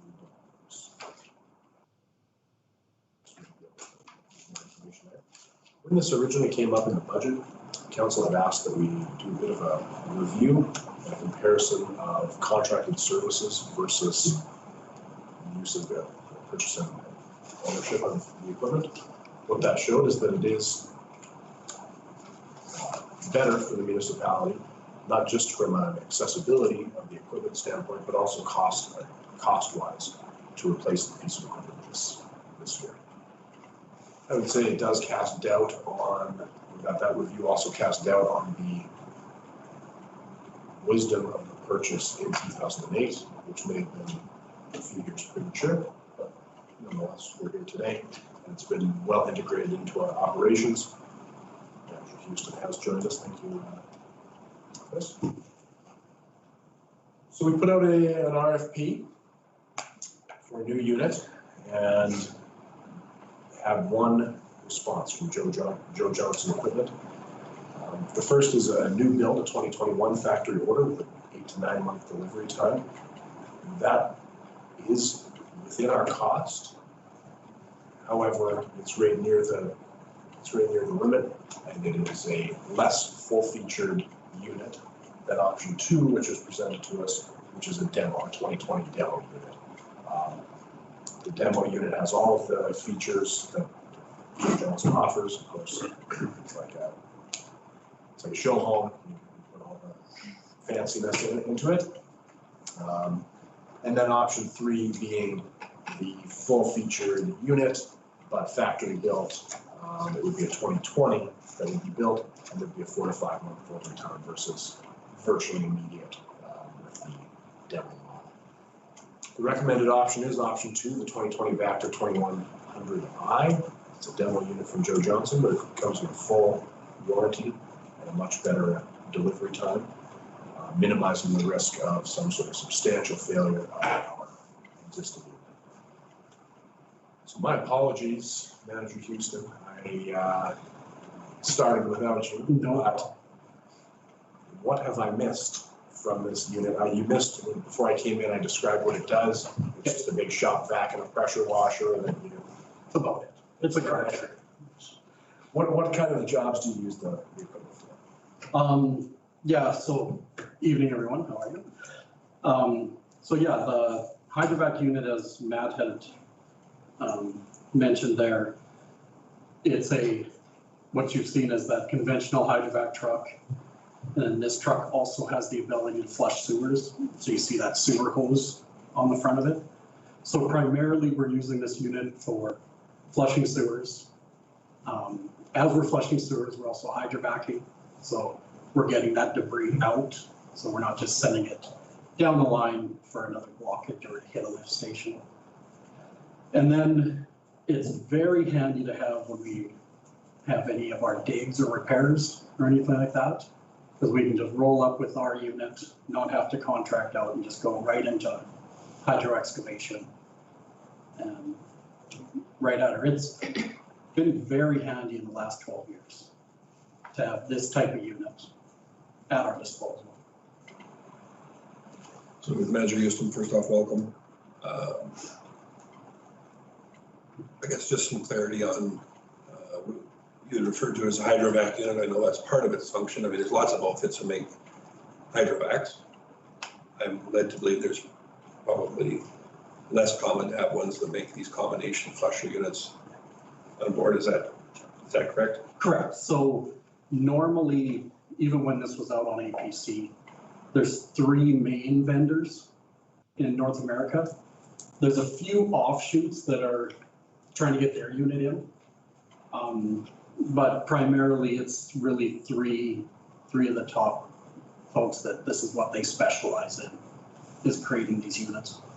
So I guess my big question then is, I know in the past we've had a trailer type unit for a flushing unit. And I'm just curious, does this make sense to have a relatively expensive piece of equipment that is used primarily for hydrovacing? Would we be better off with strictly a hydrovac unit and a portable flusher? Or is this not really good at anything, but it does both? Or give me the real scoop here. Yes, so we have had that trailer unit in the past. The trailer unit was fine. The one problem with the trailer unit is all you're doing is flushing. So that is just going down a pipe and you're just moving the debris. So eventually that debris is either gonna plug off or hit your lift station and possibly have an issue at the lift station. With the hydro unit and the flusher, you're pulling that stuff out. So that the hydro unit's sitting in the manhole and that flusher's coming back at you with all the debris and it's picking it up. So you're getting all that stuff out of the system instead of having that kind of what if, you pull so far, next thing you know, you've got issues 2 blocks away. Then you're jumping over there to get that going. And that's a fairly common occurrence to use both functions on any given job? Yes. Okay. Yeah. Appreciate that. Councillor Connick. Mayor Christie, this is one of those pieces of equipment I've seen used a lot, and it's, you know, I swear, the other day, that thing is out and about doing something, so I think it's high value to the city. I especially like the fact that it's rapid response. If we do have a sewage issue or a blockage, you know, we don't have to wait for a contractor, boom, it's there, takes care of the issue, so it is a lot of money, but it's one of those pieces that I think is immensely valuable to this city, so I'll make the motion. And council authorize the purchase of the Victor 2100 combination sewer flushing unit from Joe Johnson Equipment for a net cost of $544,170. Thanks, Councillor Connick. Well, we've got you here. What is the bottleneck for the hydrovacing end of it? Because we still do use contractors. I sign the bills, I sign the checks. I know we get bills for contractors. When does it occur when either our own forces are need additional help, or what is the reasoning behind it? So primarily over the last probably 6 months or so, you've seen the odd one come in. That's when our unit's been down. So our unit's been away getting its repairs done to it. And then we have something pop up and we need a contractor in ASAP to fix that. And then once our unit's back up and running, then we're back in. So that's primarily where you'd see those invoices coming through. You can pay me later for asking that question. Councillor Hoekstra. Thanks, Mayor Creasy. I'll just say I happen to know a guy who specializes in back trucks. And so I put him onto this, why should we get this? I was just curious about this whole process and if we were getting a good deal on this truck. And so he found on AutoTrader a private dealer selling this exact truck for $100,000 less. And I wondered what the city, when the city has to send out, what is this called, an RF, whatever, you have to ask businesses to make a quote. Is the quote firm? Like, do we have to stick with this quote? And how does that work for municipality? Because it's not privately, you can do things differently. And So no, if there was something that met the requirements of the RFP, and that's where I would, that's a big asterisk. When you're talking about $100,000 difference, I would strongly suspect that either the warranty or the features of the equipment are different, that it is a Vactor 2100i, but that there is some difference. Because we have found these bids, especially for equipment, currently typically to be fairly competitive. And as I say that, I have to acknowledge that there was one bidder only on this. So if you have a much cheaper unit, we would love to save $100,000 and we would absolutely look at that.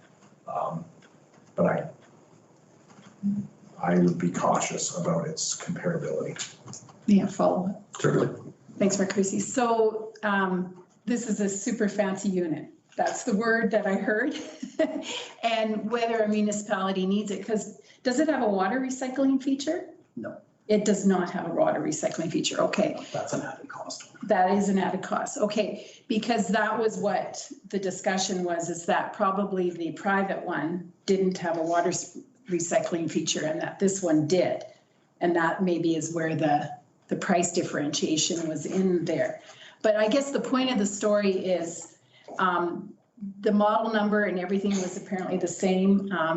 I mean, he did quite a bit of research for me and I appreciated that because I just wondered what, if we get a different quote when we're a municipality, rather than private. That was my quest in this for information. And he, I mean, at the end of the day, he just said, this is the top of the line truck. And do we need all the features as a municipality that this truck offers? And I guess that would be my number one question. Does it offer something that we don't need and yet we're paying for it? That's maybe a little bit too generalized, but it's just my question for you. Chief Cuddy. So I would say yes, the demo model exceeds the minimum specs that we were looking for. So the short answer, yes, it is a little bit more. Again, that was not a facetious, we'd love to buy, save 100,000. You would absolutely have the option as council to say, hey, we approve the purchase of a Vactor 2100i combination sewer flushing unit to a maximum cost of $544,178. And we can, and then we would love to have a look at that. And if it does meet everything that we need, we would go with that unit instead. Someone else had their hand up. Councillor Ross. And my apologies, no, thank you, Mayor Creasy. Apologies, just a question of the company in Stettler. Like, it's just 50 kilometers away and this company's from US. Not the same product, obviously? Definitely not. They turn out, I think, a very well-respected back truck at that facility in Stettler. They do not have the combination of the flusher with it. And that's no, I'm just, because we have in the past tested even a unit manufactured here in Macomb, but the same thing, that it was a single purpose unit rather than the combination. Yeah, it's not like those options have not been explored, but you're right. It is certainly a different unit for all intents and purposes with part of the functionality. But anyone else? Well, I'll make that motion. So let me just see. I think that we have a motion on the floor already. Oh, I apologize. Councillor Koenig has a motion on the floor. Not a problem. I think that it goes without saying that certainly it's my expectation that council would like for you to discuss this other option with administration and make sure that's been fully explored before any purchase is made, because that's a substantial amount of money. So that's a fair expectation, is it not? I'm sorry, because I actually encouraged the alternate with, I guess you'd have to confer with Councillor Koenig, because the motion as written, which I believe is what he had stated, does specifically talk about Joe Johnson equipment. And so I think you would have to consider whether Councillor Koenig would consider an amendment to that motion. Did you mention the company name or just the unit? I did mention the company. And would you like for that? Well, I guess I don't understand. So this option on Auto Trader, like, this is from a company, or is it just a used one, or is there a warranty? Is there? Well, I don't want to buy anything off of Auto Trader. These are all questions that need to be answered. And I think that it would be improper of us not to pursue them. I think that my expectation is that, not unlike Chief Guy, that there's some reasoning for this that will not meet our expectations, but I think we at least have to look into it. Councillor Hibbs. Thank you, Mayor Creasy. So of course, the appropriate action here would be the amendment. Otherwise, the motion stands as read. So unless someone's willing to make an amendment. I'm not. Councillor Lucia.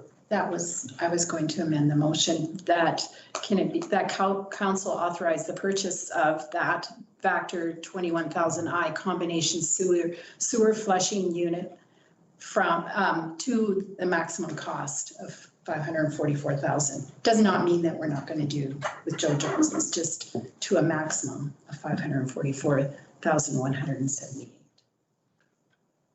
Very well. So just having this process again, so the amendment gets voted on. Definitely the amendment gets voted on first and then the motion after that. So with respect to the amendment, question first? I was just going to make a comment. Yep. There is other information. Okay. And basically, I hear what you're saying, Councillor Koenig. We're not necessarily going to purchase equipment off of the Auto Trader, but that information is out there that could influence the price that we are getting from Joe Johnson. Does that make sense? Very good. So with respect to the amendment only, which basically is similar to the original motion other than that is remove the vendor name. Everyone's clear on that? Councillor Hibbs? I do have a question just about that. So of course, we normally do, when we're asked to make a decision on these things, to award that sort of thing to a specific vendor.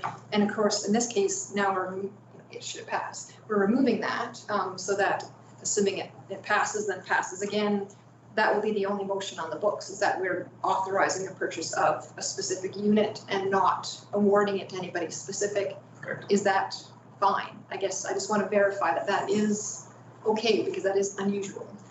So it's very unusual. Typically, we like to see motions that do specify the particular vendor, but I don't think there'd be any trouble given the discussion here. We would have full confidence and backing that that would be a legitimate purchase if we were to go with this other option, provided that it meets all of the minimum requirements of our RFP.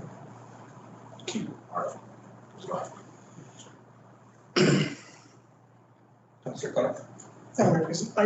Like I said, we have a process that we follow. We go on RFP, we get the bids in, we base select on that.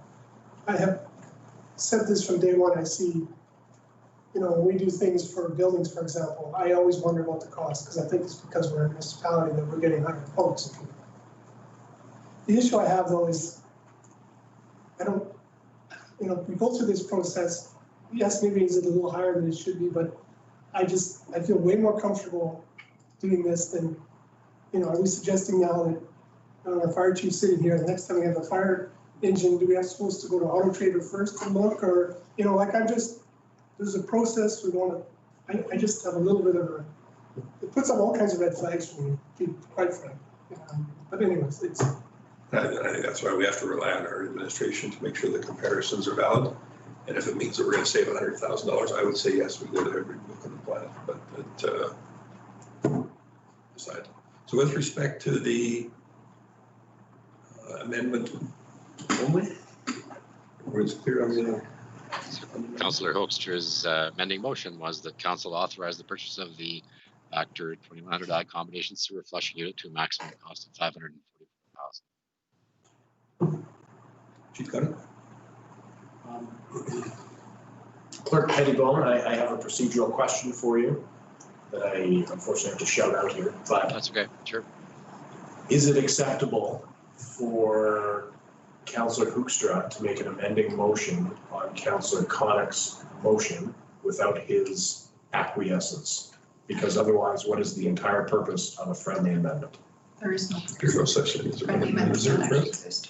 Yes, well, you can amend Councillor Connick's motion any way you want with an amending motion. So, and council, as a voice of the whole, can vote on that amending motion, and then we go back to Councillor Connick's original motion if need be, and vote on that one. So, okay, thank you, Clerk Ross. Appreciate the clarification. Councillor Ross? Sorry, Mayor Creasy, but just to clarify this, so that's not coming back to council again. So administration has the direction moving forward that if the hypothetical other option is absolutely identical to what manager and CEO of administration has specified, and the conditions are proper, warranty, et cetera, that administration is going to go ahead and make the decision of the maximum of what the amendment is. So it's not coming back to the. Correct. Thank you. If it's approved. Right. So they can go ahead and make the purchase the original option 2 or the other hypothetical if it's appropriate. So for the amendment, I will call a question. All those in favor? Those opposed? So noted. Connick and Hibbs are opposed. Coordinator Pettibone. And that is 5-2, so we don't need to go through the. Well, yeah, you still have. We still have to do the main motion, but it's been changed to this now. Okay. So the main motion we'll read then. Ross, go ahead. So just to I don't have any video tonight, so I'm just asking for clarification on the last vote. Connick and Hibbs were opposed to that last vote, but it That's carried. correct. Okay, Correct. carried, thank you. And then going back now to the original motion of Councillor Connick's, that was as presented, that council authorized the purchase of the Vector 2100 combination sewer flushing unit option 2 from Joe Johnson Equipment for a net cost of No, it won't have Joe Johnson Equipment on it. That was the change in the amendment. Oh, I see. I It's see. the purchase of a that truck to the amount of. Oh, I see. Yeah, thank you. Yes, thank you for the clarification. That's correct. So we're voting on the same motion twice? So basically, if I guess, you know, we did this once before, about 10 meetings back, and you know, my interpretation tonight would be that since council's expressed their need to us already now with this last vote, that we investigate this unit, that they would then vote on Councillor Connick's original motion opposing that, and the same members voted accordingly. That would be logical in my mind, but I see where Mayor Creasy is coming from. And how did you word it? Yeah, I appreciate your interest in this particular instance. The amendment was to basically remove the vendor name from the motion as put forward by Councillor Connick. So now we have to vote on the amended motion, which is basically the type of unit and the dollar amount. Right, exactly. So if we could read that out with those two items, I would appreciate it. Sure. So that motion now becomes of Councillor Connick's with the amendment that just passed.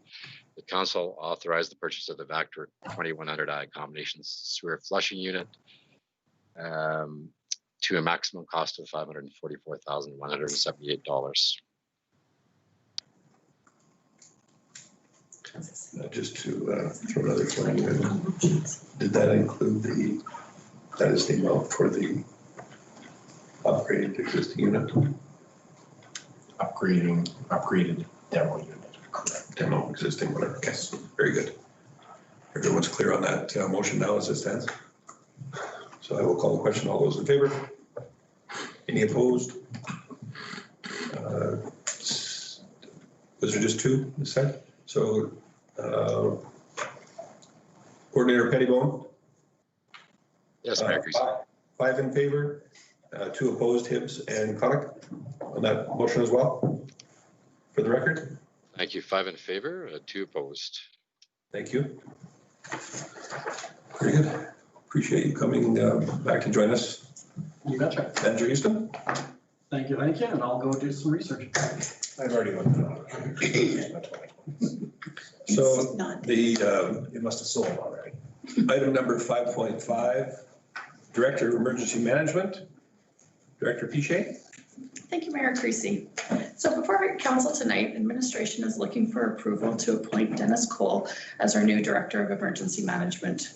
Chief Cole has been hired as the new fire chief as of April 1st, 2020. And as part of his role of fire chief, it includes being the Director of Emergency Management.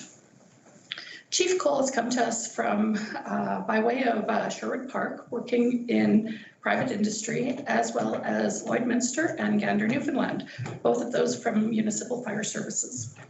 Chief Cole has extensive training and experience in working in emergency operations. And as you get to know Chief Cole, he has some fantastic stories to share with you. Chief Cole is here with us tonight. But when Chief Cole started with the city, we were in the middle of the COVID pandemic. Deputy Chief Eric Graham at the time was in the role of the DEM and was doing a very good job. Administration did not want to lose the momentum that we had on the pandemic response, so we felt it would be unfair to Chief Cole to throw him off the deep end on his very first day. So we delayed his request, or the request for his appointment, to a more appropriate time like now. But however, in the time that Chief Cole has been with the city, he has had lots of activity with the fire services. He's had some structure fires, he's had some MPCs, all sorts of things. So he has taken all those on very successfully, and I'm sure he'll have more to come. So tonight, administration requests that council appoints Fire Chief Dennis Cole to the role of Director of Emergency Management effective July 14th, 2020. Also, administration would like to acknowledge the work that Deputy Chief Eric Graham has contributed during the fire chief recruitment process and his work as Director of Emergency Management over this last year. Part of administration's request is to ask council to reappoint Deputy Chief Eric Graham as a Deputy Director of Emergency Management. He has held this role previously and as one of the city's 7 deputy DEMs. Chief Cole is here in attendance tonight, and if there are any questions for myself or him, we are happy to answer them now. Thank you. Appreciate that, Director Piche. Chief Cole, it sounds like it's time to throw you in the deep end. Again, appreciate it. So just so we can say that we didn't offer you an opportunity, is there any reason that you do not feel suited for this role? Nope, ready for it. Very good. Glad to hear it. Any questions for council? Councilor Ross? I just say welcome. It's great to see you as council, but I think it's just to go ahead and make the motion that council appoint Fire Chief Dennis Cole to the role of Director of Emergency Management for the city of Lacombe effective July 14th, 2020. I assume there's 2 separate motions. Mm-hmm. Very good. Does anyone have anything to add? Then we'll call the question then. All those in favor? None opposed? Councilor Jacobson? I move that council rescind the appointment of Deputy Chief Eric Graham as the Director of Emergency Management effective July 13, 2020, and to reappoint him as Deputy Director of Emergency Management. Wonderful. I know that's an interesting time to come into an organization in the midst of a fairly major catastrophe. So we appreciate you both working together, and for that will continue for a long time to come. Yeah, thank you. Anyone? Once again, I'll call the question. All those in favor? And that is unanimous as well. Thank you both.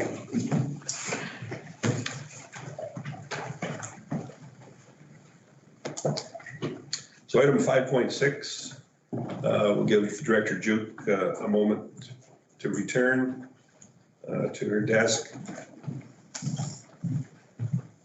I guess maybe just a brief explanation to those watching at home. There seems to be a lot of people coming and going, and given that we still have concerns about COVID-19 issues, we try and limit the number of people both in the waiting area and within council chambers, and distance them appropriately. So that's why there maybe is a little more activity coming and going, especially with staff members than what you're used to seeing, but seems to be working out rather well.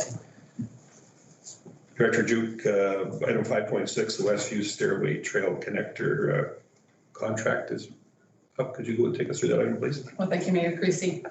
Yes, for council next is a contract award for the capital project entitled the Fairway Heights Willow Ridge Network Trail Project. This is a carry forward project from, I believe, 2014. It's an old one. And council had actually reviewed approximately 9 or 10 carry forward capital projects in January this year to review and decide which ones to go forward with and to consider some of the reasons why these projects were stalled. At any rate, this one was stalled because it had been a little bit underfunded. So at that time, we recommended that council cancel one approved capital project in trails and contribute that money to this project, and that was done. And so now we're moving forward with it this year. Central to the project is construction of the Westview Stairs, a trail linkage from the playground on Fairway Heights Drive to the north-south trail, nature trail, that lies several meters below the playground down a steep bank. Administration issued a request for proposals, which included a required on-site meeting.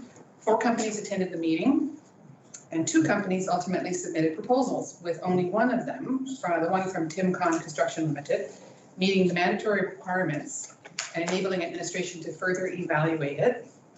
The TIMCON proposal met all requirements and will provide the stairway well within budget. TIMCON Construction has a successful track record of these types of projects for other area municipalities. They provided a preliminary drawing with a concept drawing with their proposal, which has been provided as an attachment to the RFD. It's just a sketch, but we didn't want to require companies to provide a detailed drawing with their proposal until such time as we agreed to engage them. So we have a concept drawing here. And also attached for illustration purposes are maps of the city land areas in question in which the trail development project is to take place. They have various zonings. One's a right-of-way, two parts are ER/MR, which is environmental reserve and municipal reserve. The southern section is green space, and the stair location is also located on this map. And then that is the outline map, and then the aerial topographical map that's also provided shows the access points.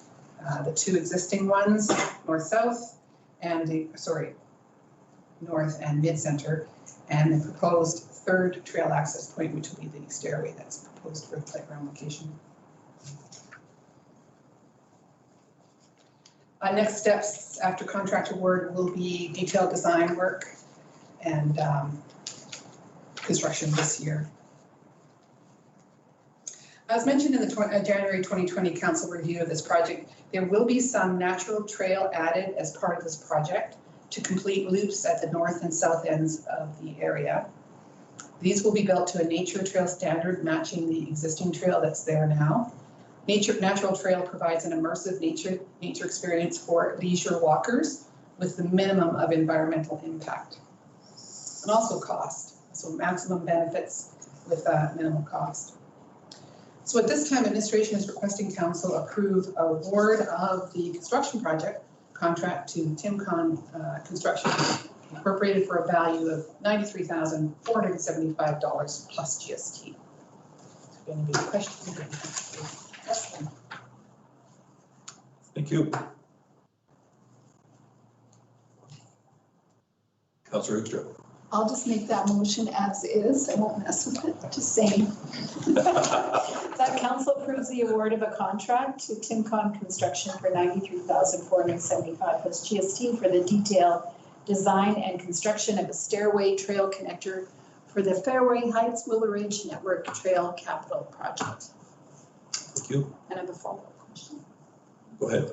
So I've had contact with a citizen about this. And so just for clarity, in the memo under the figure 8 trail, she had some questions around that. I'm just questioning the wording because I don't totally understand it.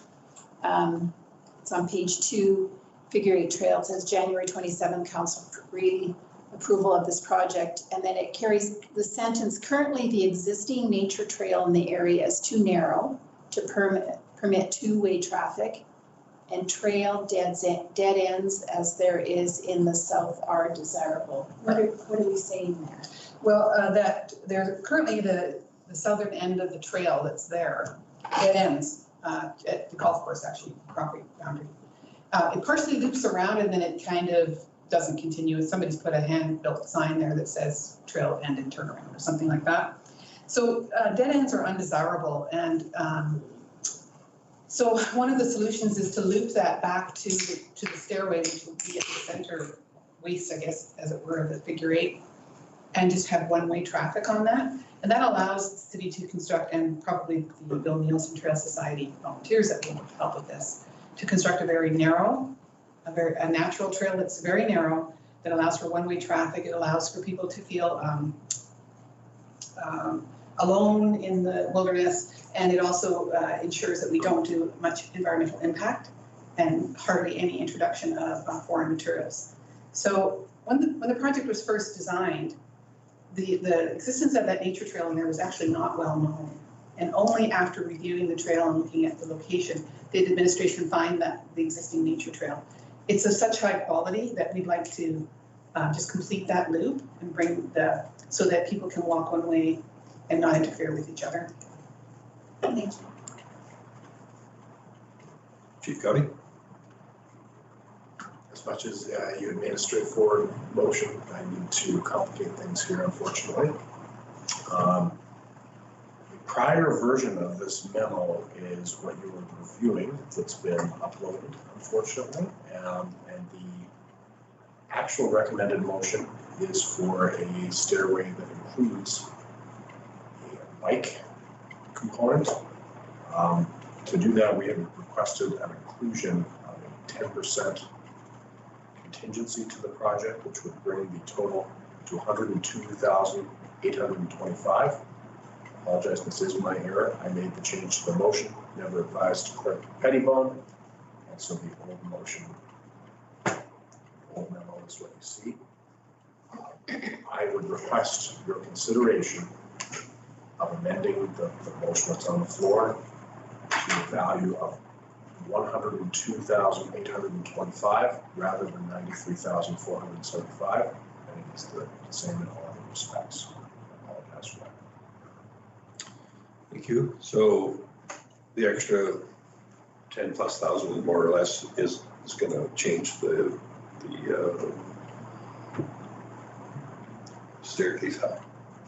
So originally the proposal that you see here is for a wooden stairway. We are now looking at a steel stairway that will include the option to have bike ramp up and down. So it's basically a C channel attached to it that you your bike up and down. We didn't get that with the original proposal, and so we had included a 10% contingency in the recommended motion that I had intended to come to council. And the staircase itself will be out of steel as well? That's correct.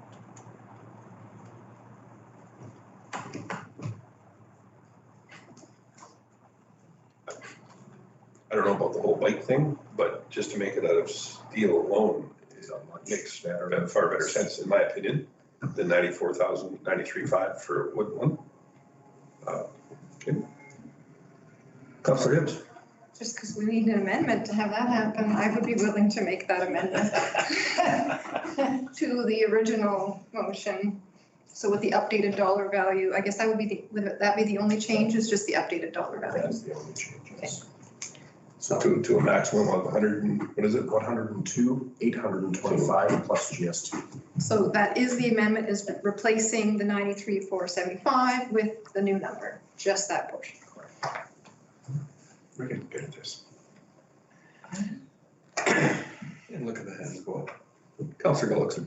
Thank you, Mayor Creasy. So we know that this 100,000 is enough Yes. to do that? They have a bid in for that? So we, the manager of Parks and Facilities has an email confirmation from Timcon Construction that they will be able to do that, yes. But that wasn't part of the original bid process, that it would be steel? We did not, we were open to any options. They had just said wood, and then once they had started looking into it more, so actually steel might be the better option, and we agreed that steel is a better option. Councilor Hoekstra. Thanks, Mayor Creasy. I guess I was curious, I appreciate that you have the Bill Nielsen Trail Society as part of some of this work. How do they feel about steel stairs rather than a wooden one? When I read wood, I thought that makes sense because this is a much more natural trail that we're leading into, and I get the longevity of steel, but I wondered in terms of walkers and runners in a natural area, is that just a optics thing? I don't know. Would they have preferred wood? That's a very interesting question. I don't know if we necessarily know that answer, but I don't know how natural a staircase is in a trail system anyway, in a natural setting. So given the longevity of the steel, I think that's a far more prudent expenditure for one that's gonna have a life of, I'm gonna go ahead and say probably triple the life. Life would be a reasonable guesstimate. I can perhaps add a little to that. I have not heard them express any concerns or preferences with regards to the design or the materials. They're so excited about the linkage I don't think that I just have never heard them say, we really like it to be this or that. And they have talked about it extensively with staff, so I'm expecting that they, I was going out on a limb a little bit here, but I don't think that they've expressed a preference. Certainly, Councillor Hoekstra. I guess I'm curious about the sound.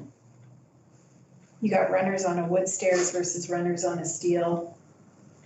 I don't know. You can tell what my bias is. I'm picturing, well, and also, I haven't talked about this with this particular citizen, but she's very much about retaining the very natural green space. And then I'm suddenly hearing all these runners going up a steel set of stairs versus wood. I don't, just saying. But I don't know what a bike feature on wood would look like. It can be done very similarly. Okay. So we have an amendment before us to change the dollar figure from the 93.5 to the 103,000 plus or minus plus GST. So we'll vote on that first. Councillor Connacht, you have a question before we vote on that? Just real quick, so, but you do have something in writing, because I look at, you have it in camera as well, and I look at it here, and just, oh, mentions wood and this and that, but you have something in writing that's specific.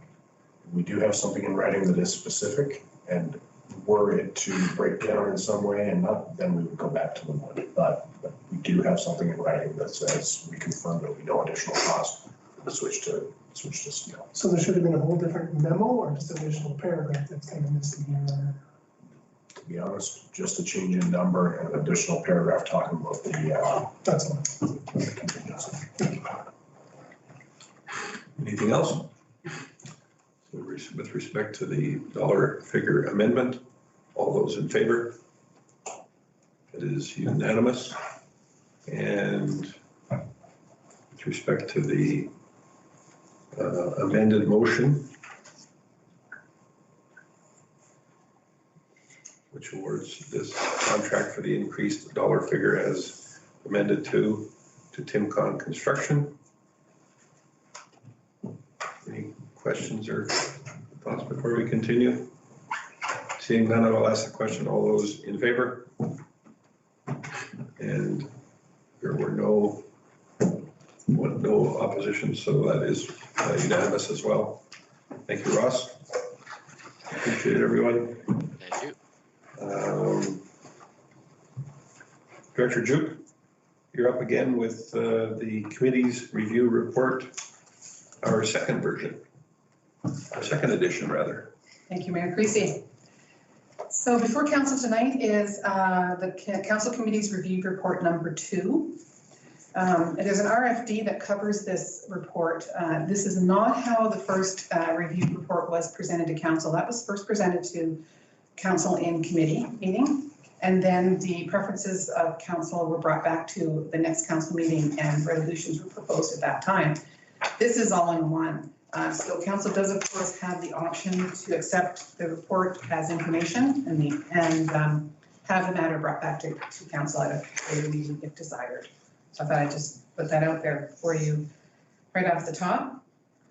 Just to go over at a very high level, this is repetitive in some instances, so please bear with me, mostly for the public. The second in a series of committee review reports, report number 2 explores the Parkland Regional Library, the Lacombe Municipal Library Board, and the Lacombe Airport Committee, all agencies that assist the city to deliver services to ratepayers and other area citizens. The report, like number 1, contains a summary table of each agency, including 2020 city funding and representation. Also a background section outlining how the agency was founded, how it functions generally, and how it the services it provides, and so on. Sections are also provided on the agency-city relationship, discussing how the two work together, including funding, in-kind contributions, administrative support, and reporting. Agency input and IAP2 public participation spectrum sections discuss how the board or committee members themselves feel about their work and how the board or committee members work to bring public consultation to city decisions. Finally, each of the agency's review sections includes potential city agency amendments with administration's recommendations for each option. For today's review report, and as I said, unlike for the preceding report, we are bringing you resolutions straight away if you so desire to make them. So just moving into the report itself, we'll start with Parkland Regional Library. Parkland Regional Library, or PRL, as I'll refer to it, is an external agency to whose board council appoints a voting member. The agency is established by the Libraries Act of Alberta, and our membership is the result of an agreement. City representation to the board is one voting member, and city representation is required as part of our membership agreement, but nothing in our agreement requires the representation to be an actual council member. It can be another party. Meetings usually take 3 or so hours, and there are a minimum of 4 annually. It's a very large board, 64 members. So that is the extent of the board meetings. But the executive committee, which is appointed by the board, is a working committee of member reps appointed by the board, and it meets far more often. It does most of the hard work of the committee. Hard work for the recommendation to the board. In 2020, the city's membership fee to the PRL was $8.25 per capita, or approximately $120,000. And for that amount, the city's Mary C. Moore Library received, PRL estimates, approximately $5.50 worth of services and resources for every dollar of city funding. The services and resources that PRL provides to our library system is difficult to summarize due to the extensive nature of them.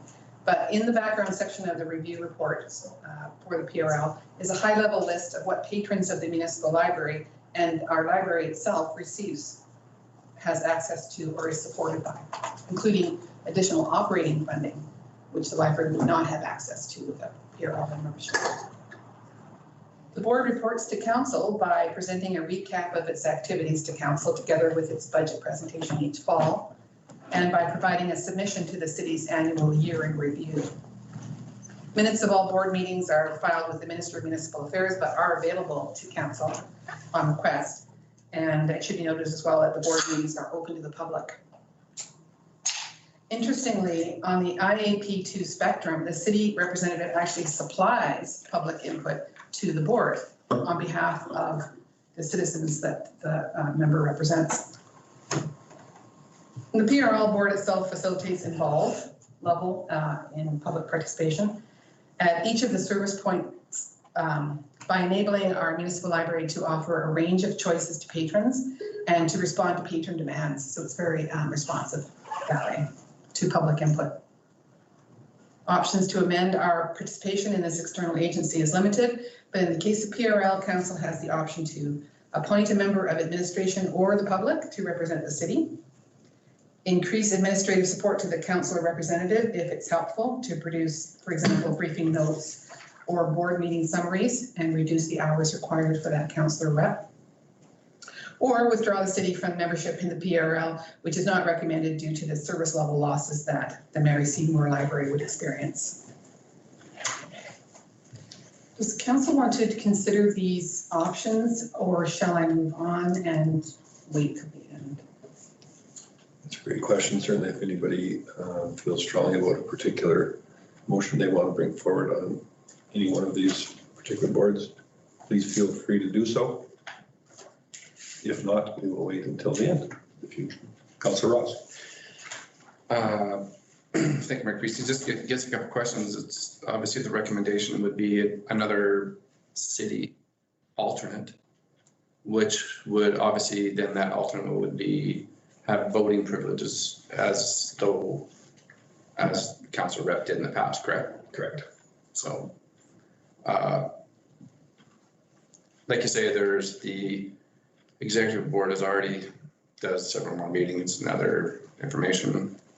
I tried to advocate for CPI, which kind of created a difference of opinion the first couple of years, which got them down on what their wishes, I guess that's Mainly how I guess I affected maybe a couple meetings was a motion to reduce the request closer to CPI.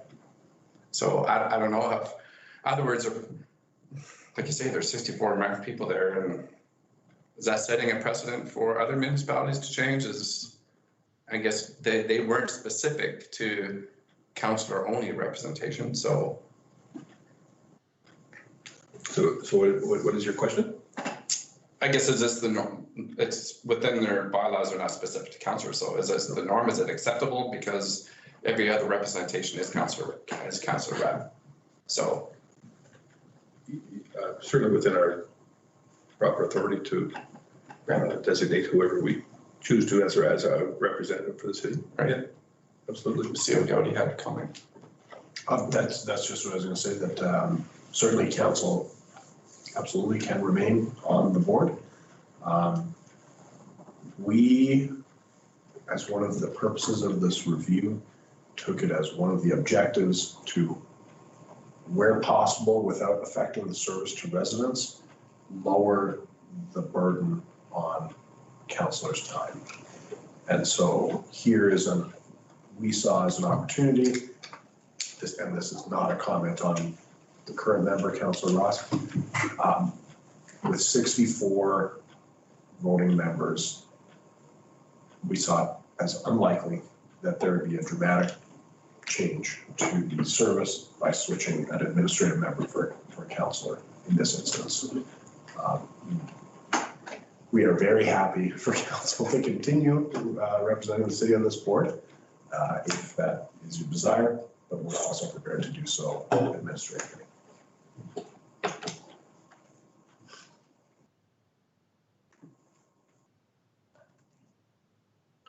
So I don't see any hands up anywhere.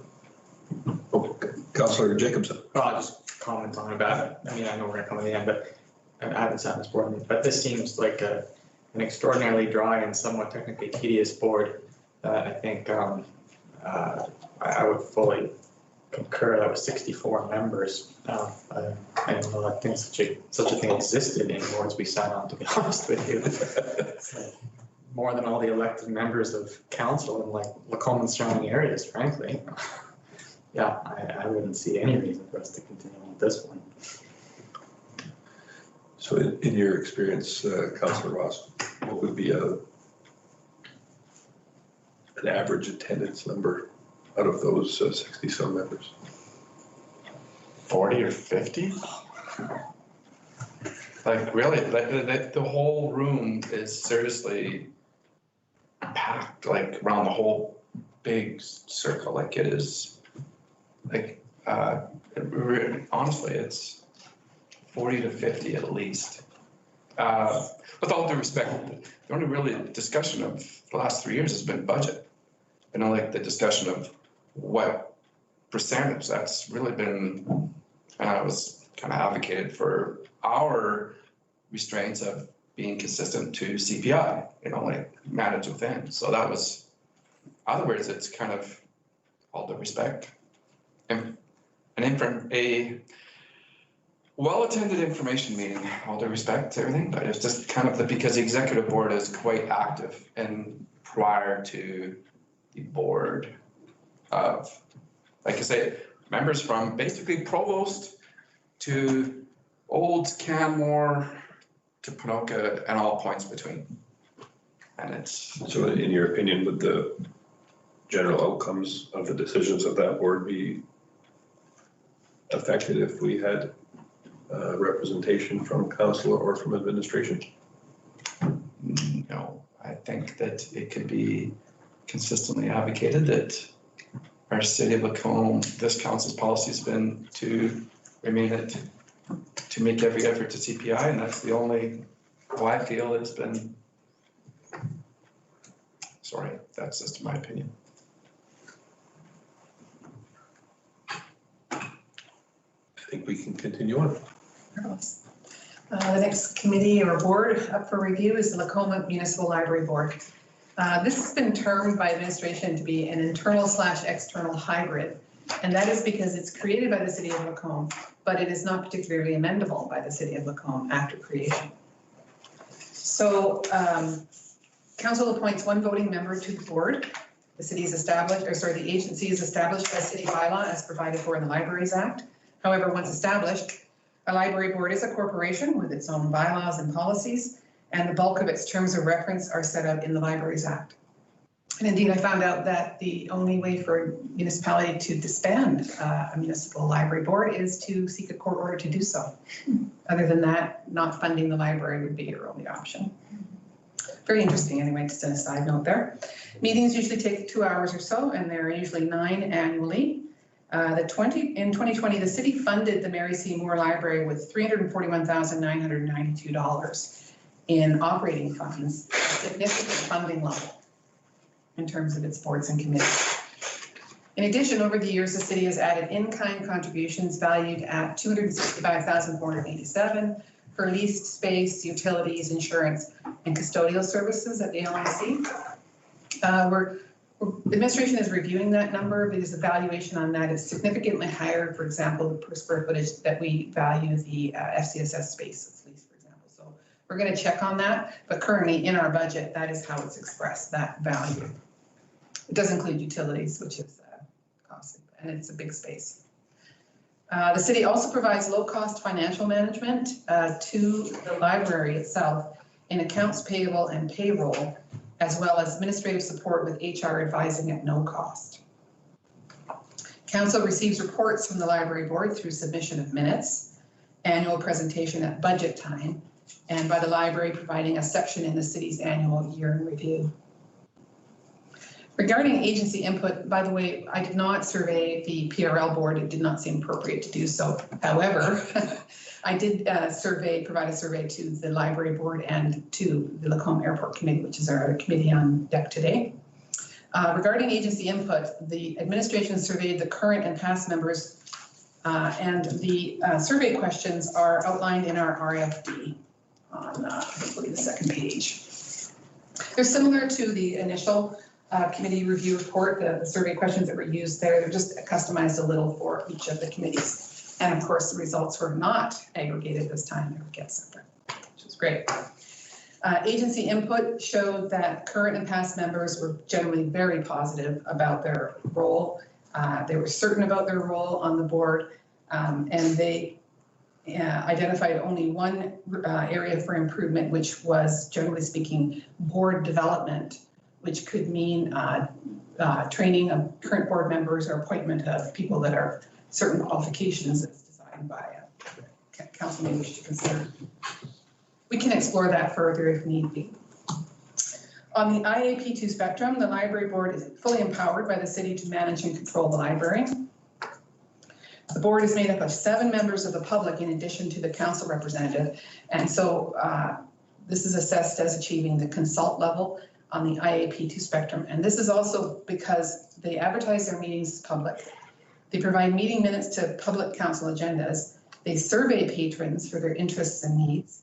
They interact extensively with stakeholder community groups. And they summarize their annual activities in the city's year in review publication. Options to amend the city-agency relationship are limited. One is to cease appointing a councillor representative to the board and appoint, as an alternative, a member of administration or a qualified member of the public, which administration neither recommends nor disrecommends. And I should mention that there is a second option, which was not considered when I wrote the report, and that is to add a second councillor representative to the board if so desired. I'll take any questions you may have on the municipal library board. Thank you, Director Juk.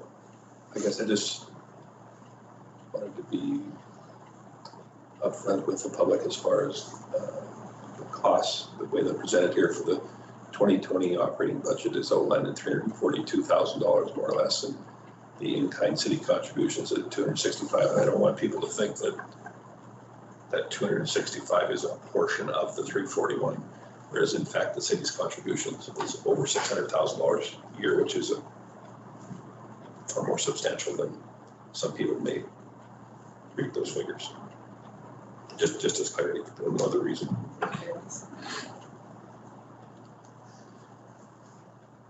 Question, Councillor Gulletson.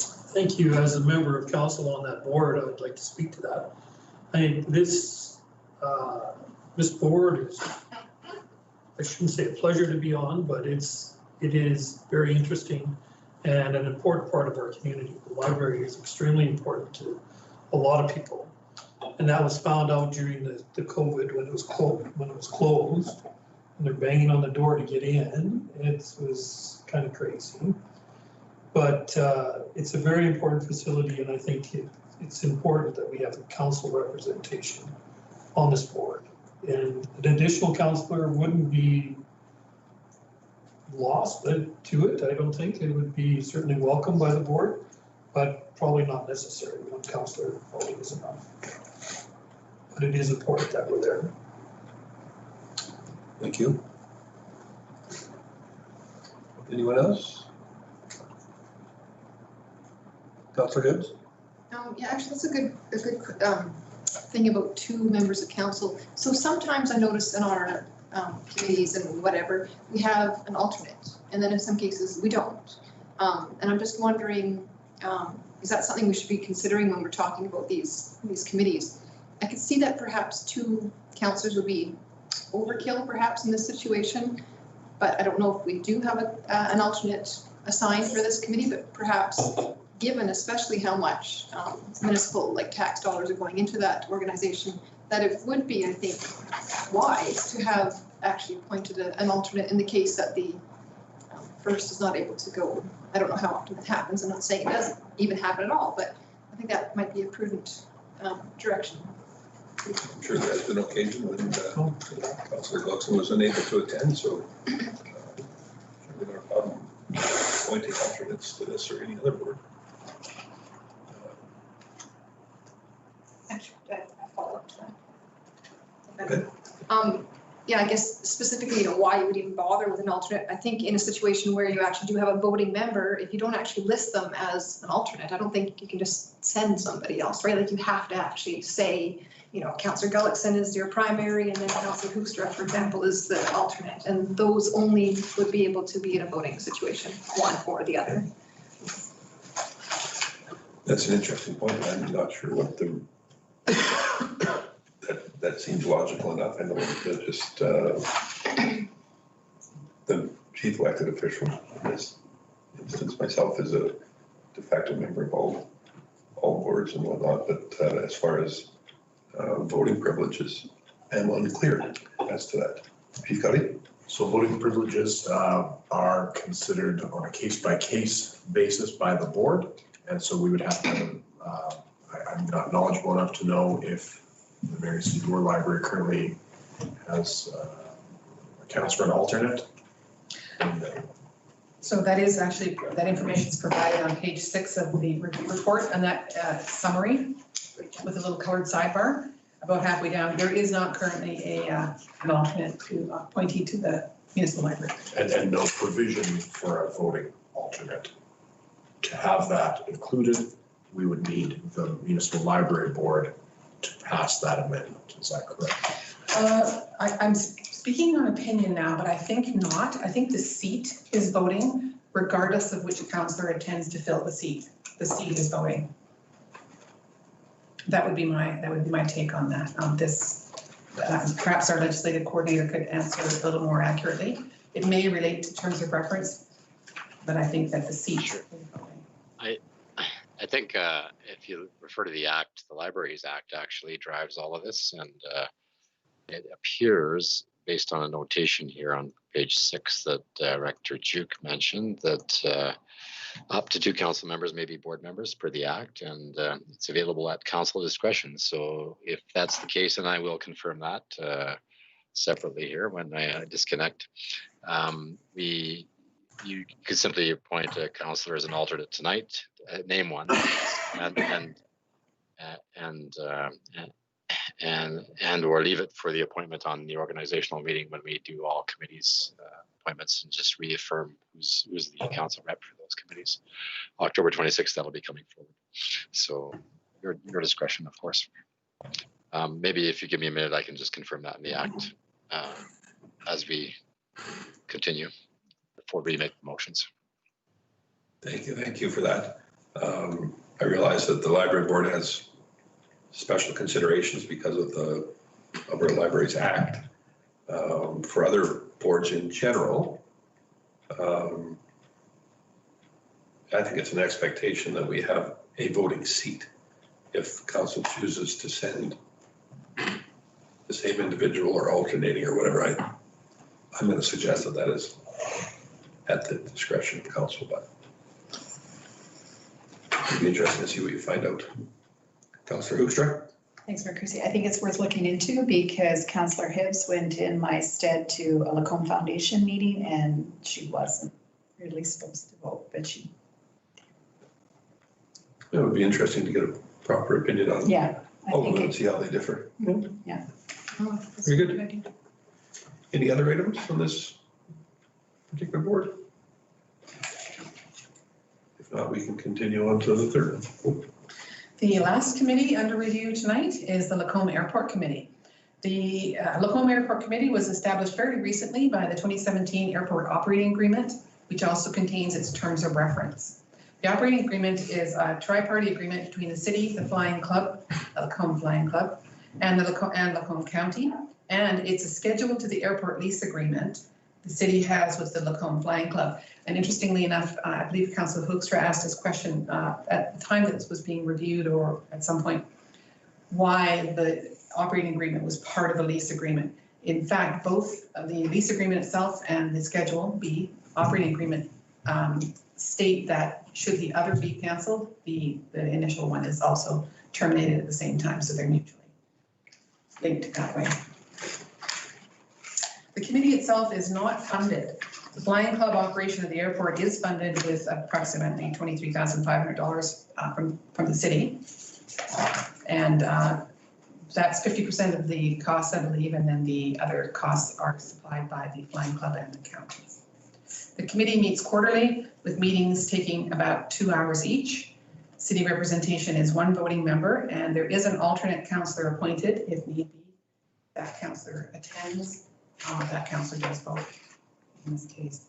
City also provides a non-voting member of administration for liaison and administrative support from each of the city and the county.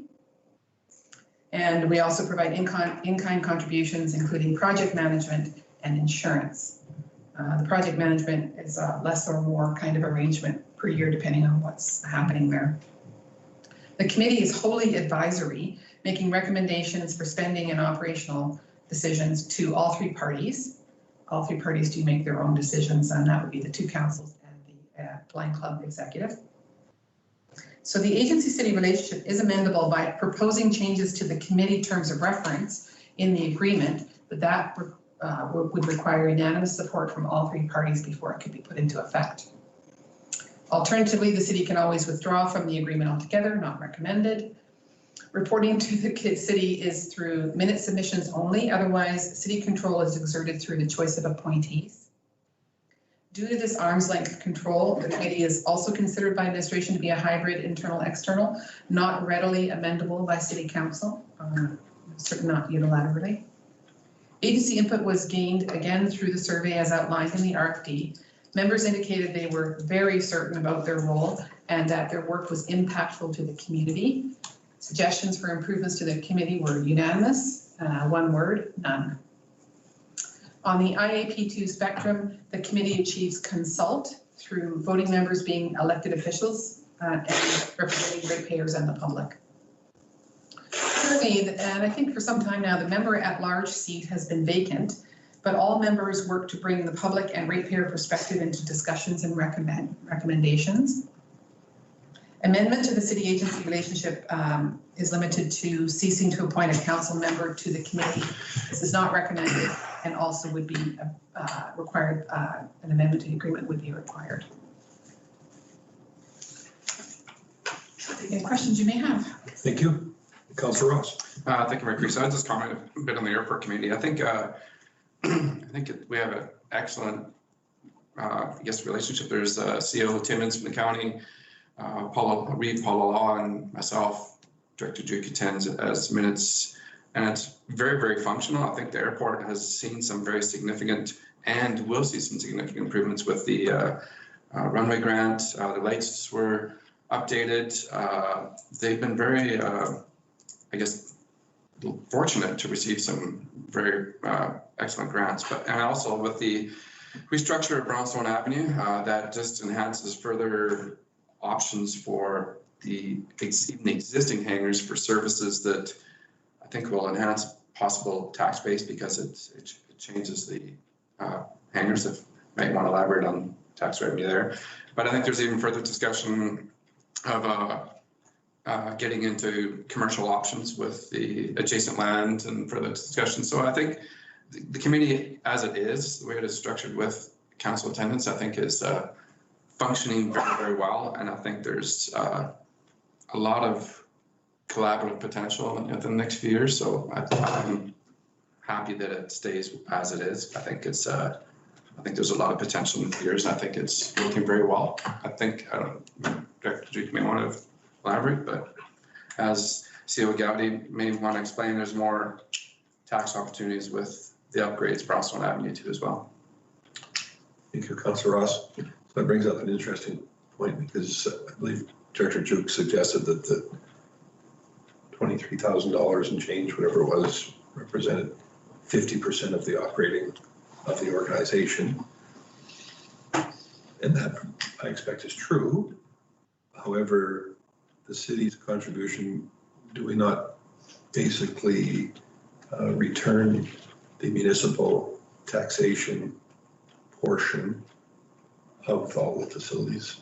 Yes, that's correct. So the improvements on the land are collected by the city and then in turn remitted to the flying club to offset the cost of their operations. Okay, so if in fact that number works out to be 50%, it's maybe coincident, but it's not. They don't come up with a number of what it costs to run, and we pay 50%.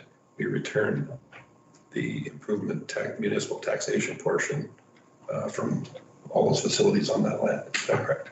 That's correct. However, I would say I don't think that it's pure coincidence that it's 50, that number equals 50% of their operating. I believe that is a structural matter because the county provides operating costs equal to the cities, so that's how it comes out to be perfectly 50% each time. Which may or may not coincide with the municipal taxation improvement amount.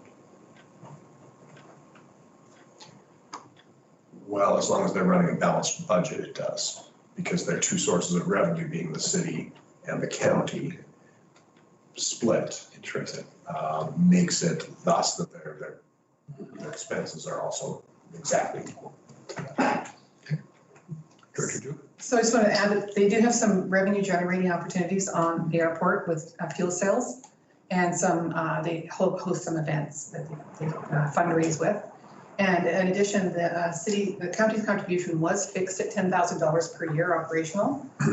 But that is, we propose now that gets amended at least with CPI. So that'll be increased a modest amount every year if, when council reviews the proposed amendment, that's on deck for, I think, your next council meeting. If we approve it, Macomb County has already approved it. So my apologies, I misspoke there. I took the county's contribution. I had recalled it being equal to the city's, but not the city's. Councillor Hoekstra. Thank you, Mayor Creasy.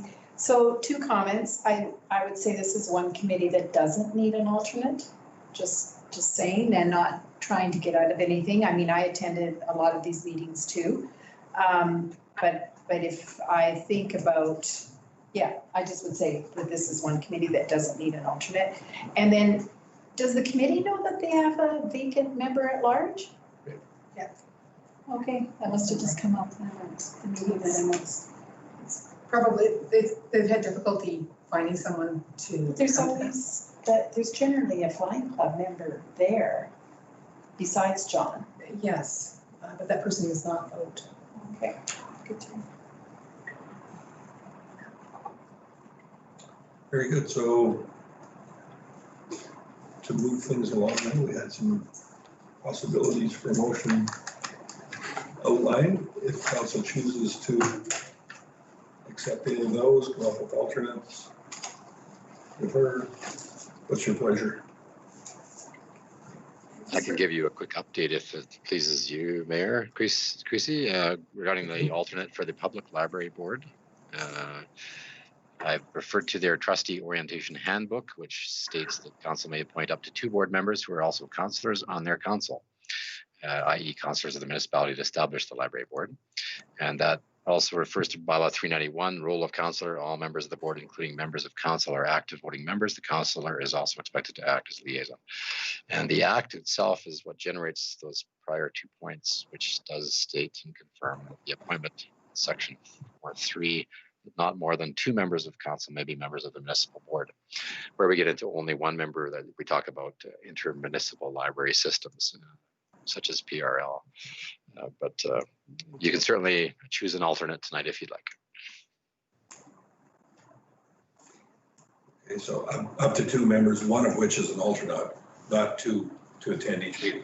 You can have 2 full members if you wish, but I'm referring to the intent of your earlier conversation, which would be. I don't believe that's council's intent. Is there anyone that would like to serve as an alternate on the library board?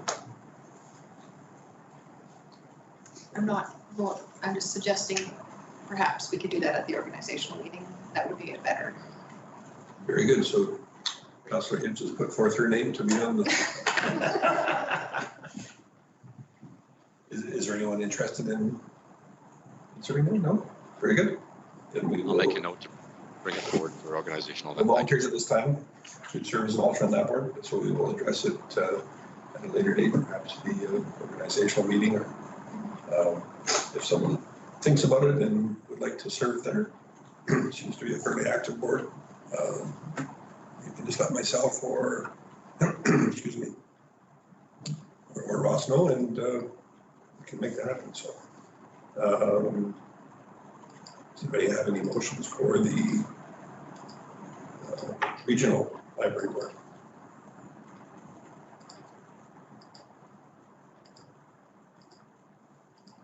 Well, Councillor Ross.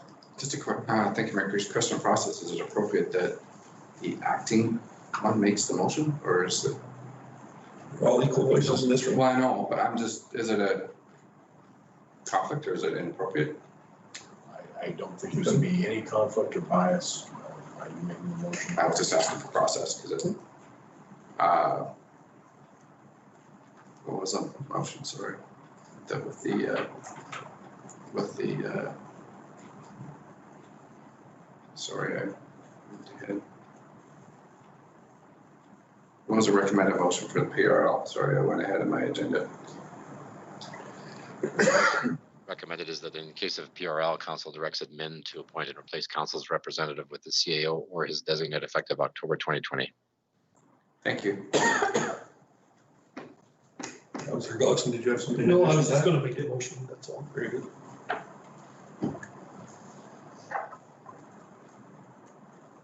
Go ahead. I think it's more appropriate that Councillor Gullickson does it. I'll make that motion that Ross just read. That in the case of the Parkland Regional Library, council directs administration to appoint and replace councilor's representative with the chief administrative officer or his designate effective October 20th of this year, 2020, sorry. Any additional input on that motion before us? Seeing none, I'll call the question. All those in favor? Unanimous? In favor? And do we have one additional one, Councillor Gullickson? Thank you. I'll make the motion that in the case of the municipal library board, council directs, accepts this report as information. Thank you. Anyone else? All those in favor? Any opposed? That was unanimous in favor as well. Councillor Ross? Thank you, Mayor Christie. I'll make the motion that in the case of the Lacombe Airport Committee, council directs administration to remain, what's appropriate? Remain as is? Motion. Or just accept as it would be no change. Okay, accept as information, that's simple. Very good. Anything additional on that item? All those in favor? See none opposed, that was unanimous as well, Ross.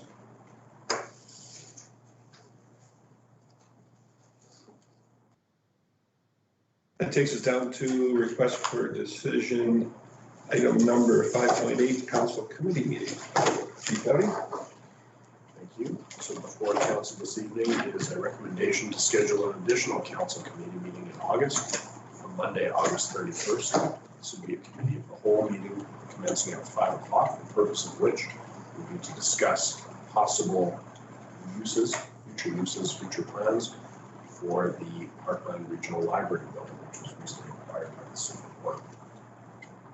Deal was recently struck to acquire the building, and that shouldn't happen until September 30th. We do have a tour,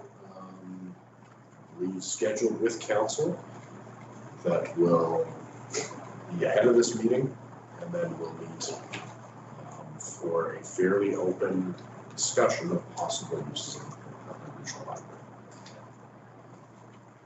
That is, the scheduling of this additional meeting requires council's resolution, so that's before you this evening. Thank you. Councillor Hoekstra. I'll make that motion that council schedule a committee of the whole meeting at 5 PM on August 31st, 2020. And Go ahead. I have a question. So is the tour at 5 o'clock? Like, and then the meeting? Is that kind of what you're suggesting?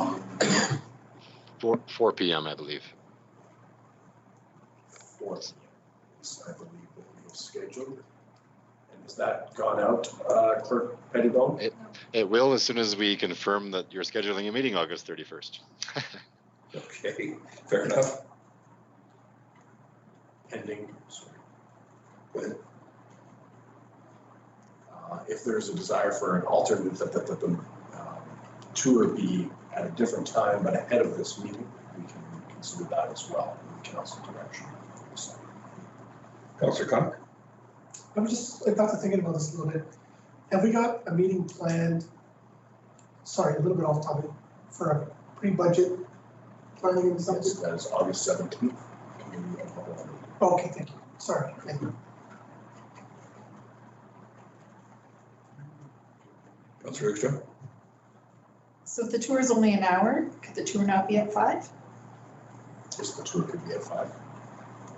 That would be my wishes. So then I would say, suggest that you would consider scheduling this meeting at 6, commencing at 6. For the public. So the tour, oh, okay.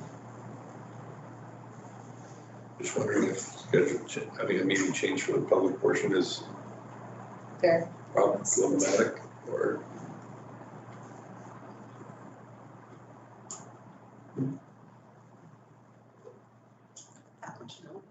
I don't think it should be with that much notice, and it could be something saying that the meeting will not start till 6. I'm assuming that you have a preference for the later time to I do. accommodate your work schedule. I don't see anybody that is vehemently opposed to that, so do we have a motion before us? I made the motion for Or- 5, but I just thought the tour was part of the meeting, so I'm pretty sure we heard 6.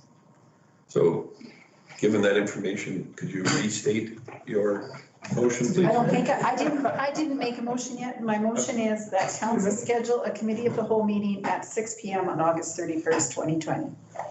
Very good, thank you. Can't do any more than Any additional input? All those in favor? Any opposed? That is unanimous as well. Even if there's a risk that it goes past 9 PM, I guess we can start an hour late.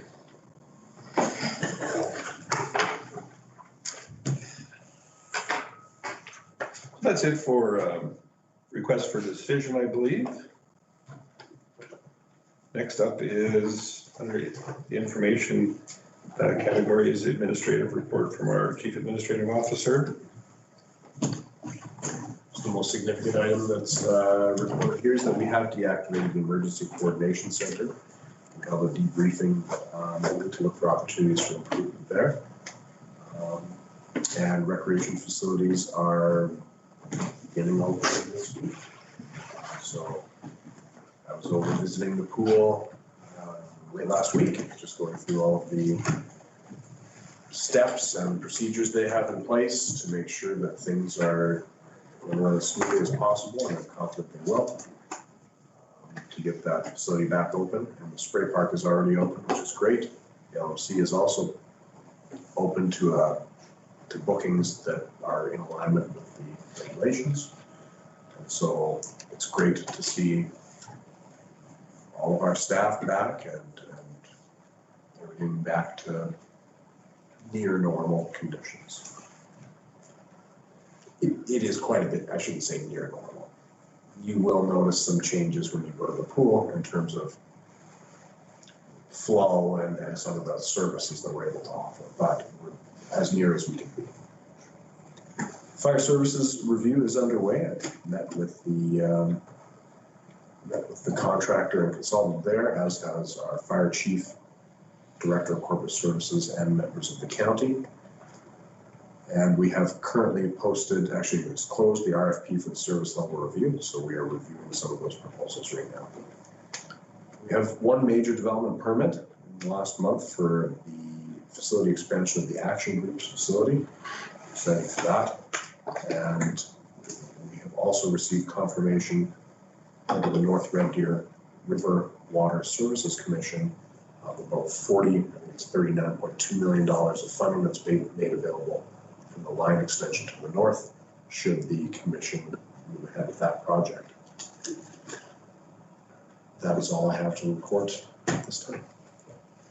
Very good. So just as an operational thing, the public will be duly impressed with the condition of the pools. They've been all regrouted and retiled and fixed up in-house, I may add, which I thought was very good use of our own forces. Just thought I would mention that and give them a shout out for doing such wonderful jobs they do. Had an opportunity to go by and look at it, and did a wonderful job. So, Councillor Ross. Thank you, Mayor Creasy. Just a question with our fire chief. Does he have fire marshal status for fire inspections? Yes, he does. Which our previous one did not, correct? That is correct. And Councillor Connacht? Just in the way the development permits for the Action Group, like I'm just curious, do you have to get a development permit for work you do at a school? Like I know the Christian school is putting a great big gym up. Is that something? Okay, no, I'm just curious. Yeah, it's all building improvements have to have permits. With it. Yeah, Mostly all. There's a few that There's are a exempt. couple of little things that are exempt, but municipal wastewater facilities, that kind of thing, for example. No, I just saw it because it was education, I believe it was separate. Thank you. Any additional questions on that item? Councillor Gibbs? I just have a comment, actually not really a question. I know I have mentioned this already to CAO Gowdy, but discussing the Trail Society, working with like the Elizabeth Lake expansion or whatever.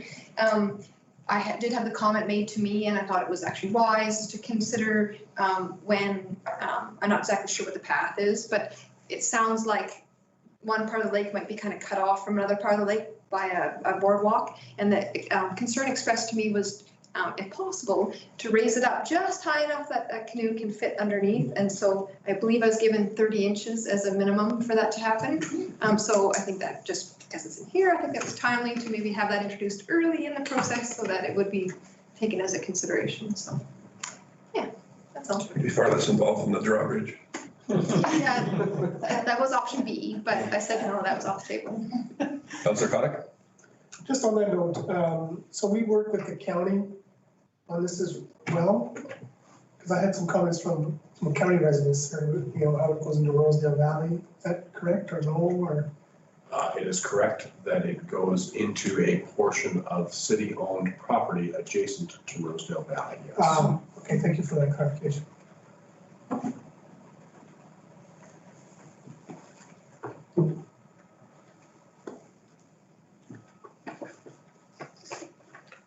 normally receive your report separately or no? No, I believe normally it is received as part of the overall information package.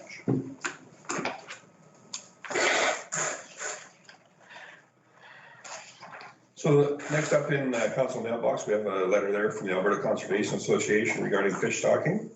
Basically, a thank you. It was received on June 15th. Both the city and the Fish and Game Association work closely with the Alberta Conservation Association. It's good to see some of those hunters and fishers dollars going towards facility here in Macomb for everyone to enjoy, in my opinion at least. 6.2B, Government of Alberta memo on seniors housing from June 20th. Anything on that letter? Economic recovery plan, the government GOA on July 2nd.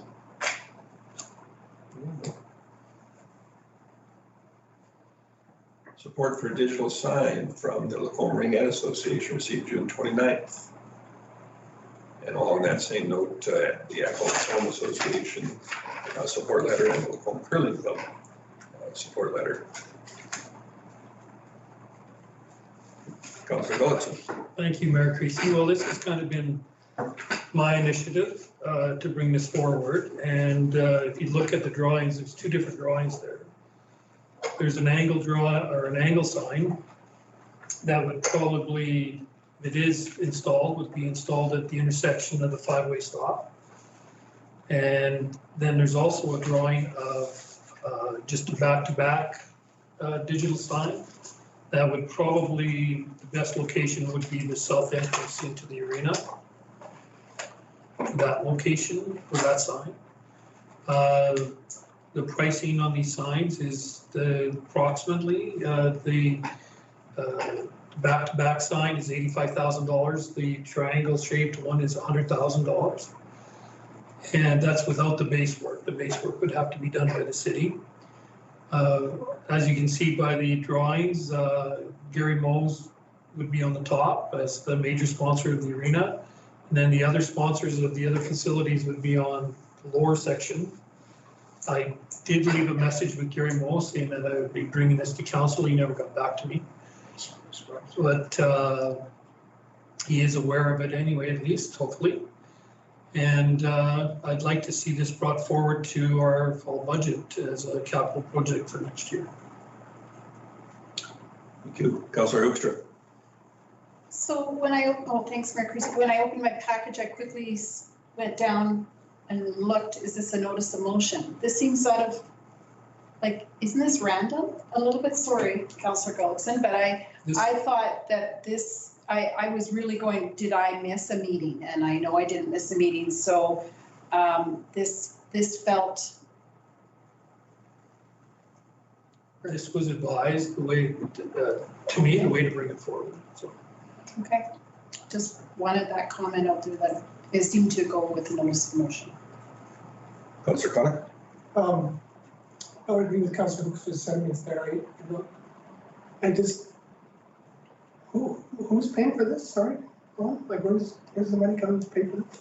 Well, there's a number of the sources of the revenue. You could have advertisement on it to pay for the sign itself, plus the savings to the city. We probably rent 2 signs a month, I would say, for advertising, and you wouldn't have to rent anymore. So there would be savings on that side. Plus, and then you could designate who uses the sign. The one in Ponoka is used by nonprofit organizations to promote their activities. Or you can put more advertising on it if you wanted to. I would suspect the schools would be interested in getting involved with this, the elementary schools. The sign can be programmed to, for example, at 8:30 in the morning or 8 o'clock in the morning, the school messages come on till 9:30, and then they come back on at 3 o'clock. Sorry, just a. Yeah, Councillor, go ahead. I was struck a little bit, it's not Councillor who struck a little bit. I think, I'm not faulting your initiative or anything. I think you just kind of put cart before the horse a little bit. I mean, to approach these community groups and say, this is something that might happen, and then, I mean, it may very well not happen. So I think you're setting a lot of, people, bringing people's hopes up, and then this may never occur. I don't know, I just thought, Well, I think that I think you might, that was the recommendation to get letters of support for this. I might even just bring it, come forth to council first, and then, so, but in. That wasn't a recommendation to me. It was From administration. from administration to bring it forward like this, to get it to go to budget for this. The idea of this is to have it go to our budget or be part of our budget deliberation this fall. But I understand that, but council could decide not to do this, and then they look kind of foolish, or Lacombe Ring minor hockey, curling. Well, they support the initiative. It's just a letter of support. No, I know, but now they're thinking, oh, this would be terrific, and then we don't have. Well, they think a lot of things are terrific, and then it doesn't happen, like I don't know, it stairs just seemed odd. happened for a long time. Chief Cuddy? So just in terms of process, I want to be clear, I guess, that when we first received this from Councillor Doxon, I was in contact and said, what do you want me to do with this? He expressed that he didn't want this considered for the budget, and I said, well, we might be able to put it as a mailbox item if it's seen as being initiated by the community. For a councillor to initiate something, of course, a motion would be the way to do it. And so Councillor Doxon was able to get the letters of support from the community groups, and so we included it in council mailbox through that avenue. Yeah, which is certainly, I don't have a problem with it. This can be brought forward for consideration by council at budget time, as per your request. I think that's it. Councillor Hibbs was next. Sure, yeah, I don't have a problem with how this is presented either, only because there is no decision being asked. You haven't put a motion forward. This is literally just for information, and it does, literally say in these letters, I hope that the city of Lacombe chooses to go forward with the installation. So I would think that it would potentially be inappropriate for administration to get too carried away with planning for this to be in the budget, but probably should be aware of some of the costs, so that should we decide during budget deliberations to include it, that we would have the numbers. But that is what I would say on that. So I have no problem with how this has been presented. Councillor Hoekstra? Then just one further comment. One of the major ways that the chamber makes money is through their electronic sign. And I think the optics of us putting up a sign that would also want advertisers on it, I certainly would be in support of that right now in this climate, that we would have an opposing sign to the chamber. On that note, is there any further discussions as to the alternate location? For their sign? Or The sign? No, for the chamber. Yes. Yes, We have located one. Okay, very good. All right, continuing on down the list. Can I ask a question? Certainly, go ahead. I just want to know what is the status then? Is this going to be brought forward at budget time, or how do we make sure that this happens, or I make sure it happens? So I would suggest there's either two options. You could look to raise it during the budget process. There's usually the opportunity to add and consider new projects as we're going through the budget. Or a notice of motion would certainly give us the opportunity administratively to look at some of those auxiliary costs. I looked at it similar to Councillor Hibbs and said, this is a way we can get this before council, but without council direction, it's very, that way would be irregular for me to look into sort of like what do some of those base costs look like? What do some of the operational costs of having someone program the signage? And so if you would like that information to be available for the budget, then I would say, please give me some indication of that. Yeah, notice of motion. Yes, so that I can get the information ready for that budget. Okay, so if I want that, I need to make a notice of motion. If you want it as a complete package with the operational costs and all of that for council's consideration, yes.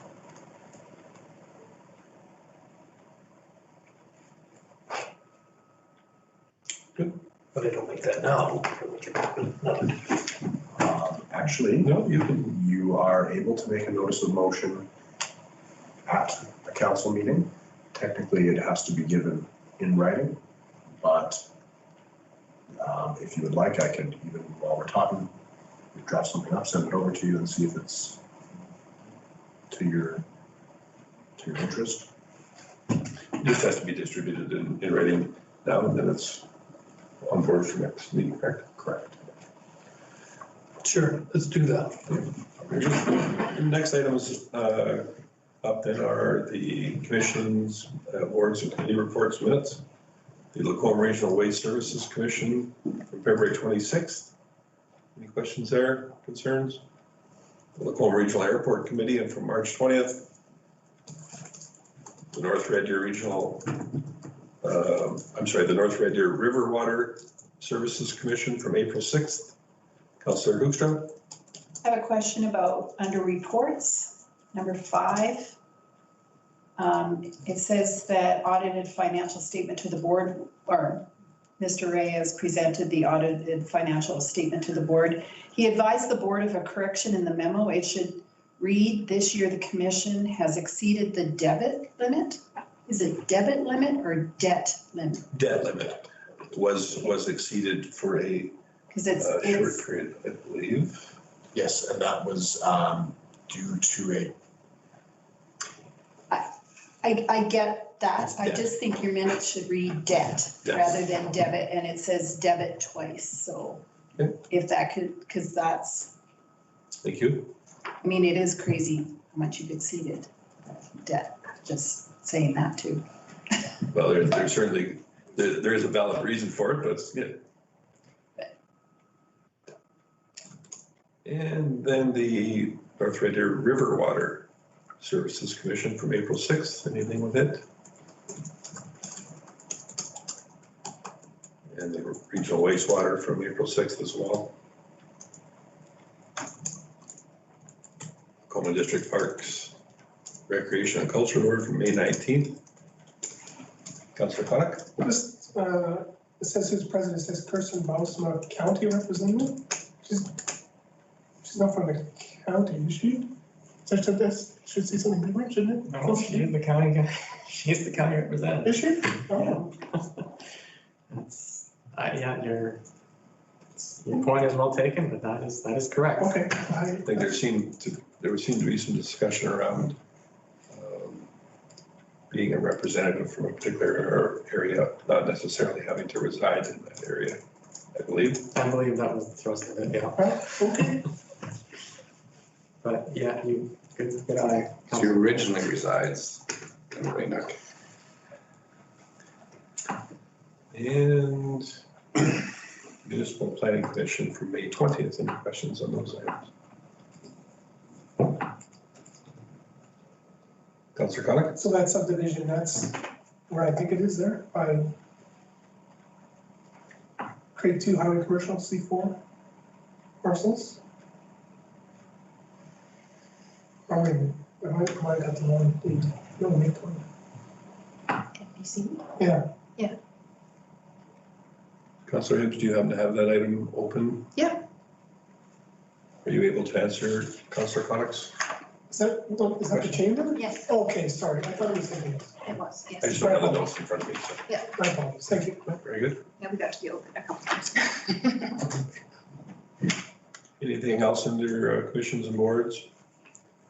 We will move on to council reports. Councillor Hoekstra, anything? You have my report, and it's there. Any questions, anyone? Councillor Ross? My report is there, but I should be corrected in my wording as Councillor Hoekstra brought up. On the FCSS, we reinstated home support services, not home care services. So my apologies for that, misworded. Councillor Goetz. Thank you, Mayor Creasy. I don't think my report made it in, but I did send it. I attended the farmers markets on June 19th and 26th and July 3rd. We're at the city booth. Was well attended. Library was with us on July 3rd, announcing the openings and the process there. And Waste Management was with us on June 26th to talk about recycling. Library meeting on June 23rd. This meeting focused on what was needed to be open, getting ready for phase 2 and hopefully looking at phase 3 soon. And then MPC, we had one item on the agenda on July the 8th, front yard setback variance, which was approved. Thank you. Was your report submitted to the legislative coordinator? He may have got it, he got it late afternoon on Wednesday. Coordinator Pettibone, did in fact you receive a report from Watson? I did, just emailed that to council for your information. It came in late, yes. Very good. Just wanted to give you an opportunity to crawl out from under the bus. Well, I did. It was probably late because I was waiting for MPC. Councillor Hibbs. Yeah, this isn't a question specifically for Councillor Gullickson, but it did remind me of it. Do we have an updated version of the farmers market schedule? Because I'm not sure that we really had any tables like properly scheduled starting this Friday. Like I haven't seen anything new. So if that. I have the next meeting at Farmers Market August 7th with Councillor Hibbs and Councillor Gullickson and CEO Gowdy, August 7th. That's the next one. So there's none on the 17th, 24th, or the 31st of July. Correct. We've only got a single councillor volunteer on any of those dates, and that's today. So certainly, if anyone has opportunity to participate in that, just contact Ross and schedule will be updated, but I think it was put forth that we were not going to operate then unless there was at least 2 participants, I believe.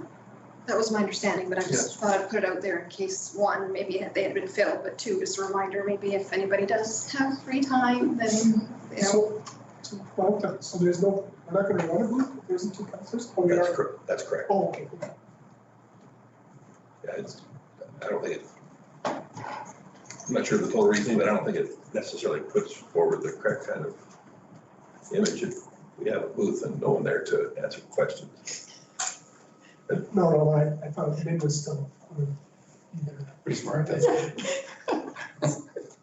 only one person, it just doesn't. Sorry, West Wing just being sarcastic. Reports, Councillor Connick. No, sir. Councillor Jacobson. Councillor Hibbs. Very good. Not either, so that makes that easy. I believe that concludes our information portion of the agenda. Thank you for that motion, Councillor Hoekstra.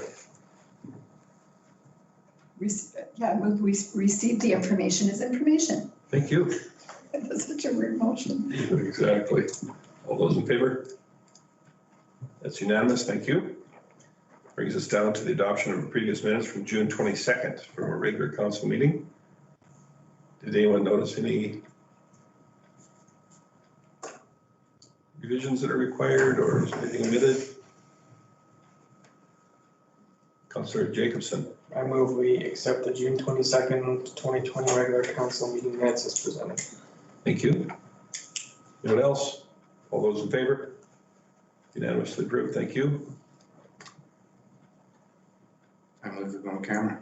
Did we want to hold off on the notices of motion? Were those anything about or? My notice motion? Now would be the time if you found that to be acceptable. Sure, that's good. It is in writing and I will, if it's as. Yep. That's good. I will distribute it to council and the corporate website coordinator right now. Is it appropriate that Councillor Gullickson read that into the record as well? And For the record, we are apparently going to receive that in written format, which is a requirement as well. If you care to read it out loud, Councillor Gullickson, please do so. I will do that. That council direct administration to prepare information regarding the costs of an electronic sign similar to that included in councillor's mailbox on July 13th, 2020 for consideration during the 2021 budget process. Thank you. Any other businesses regarding that item? Nope. This time? Correct. That's just a notice that that motion will be on your next council meeting for your consideration. And Councillor Ross? No, sorry. You had started a motion previously. Sure, for one calendar.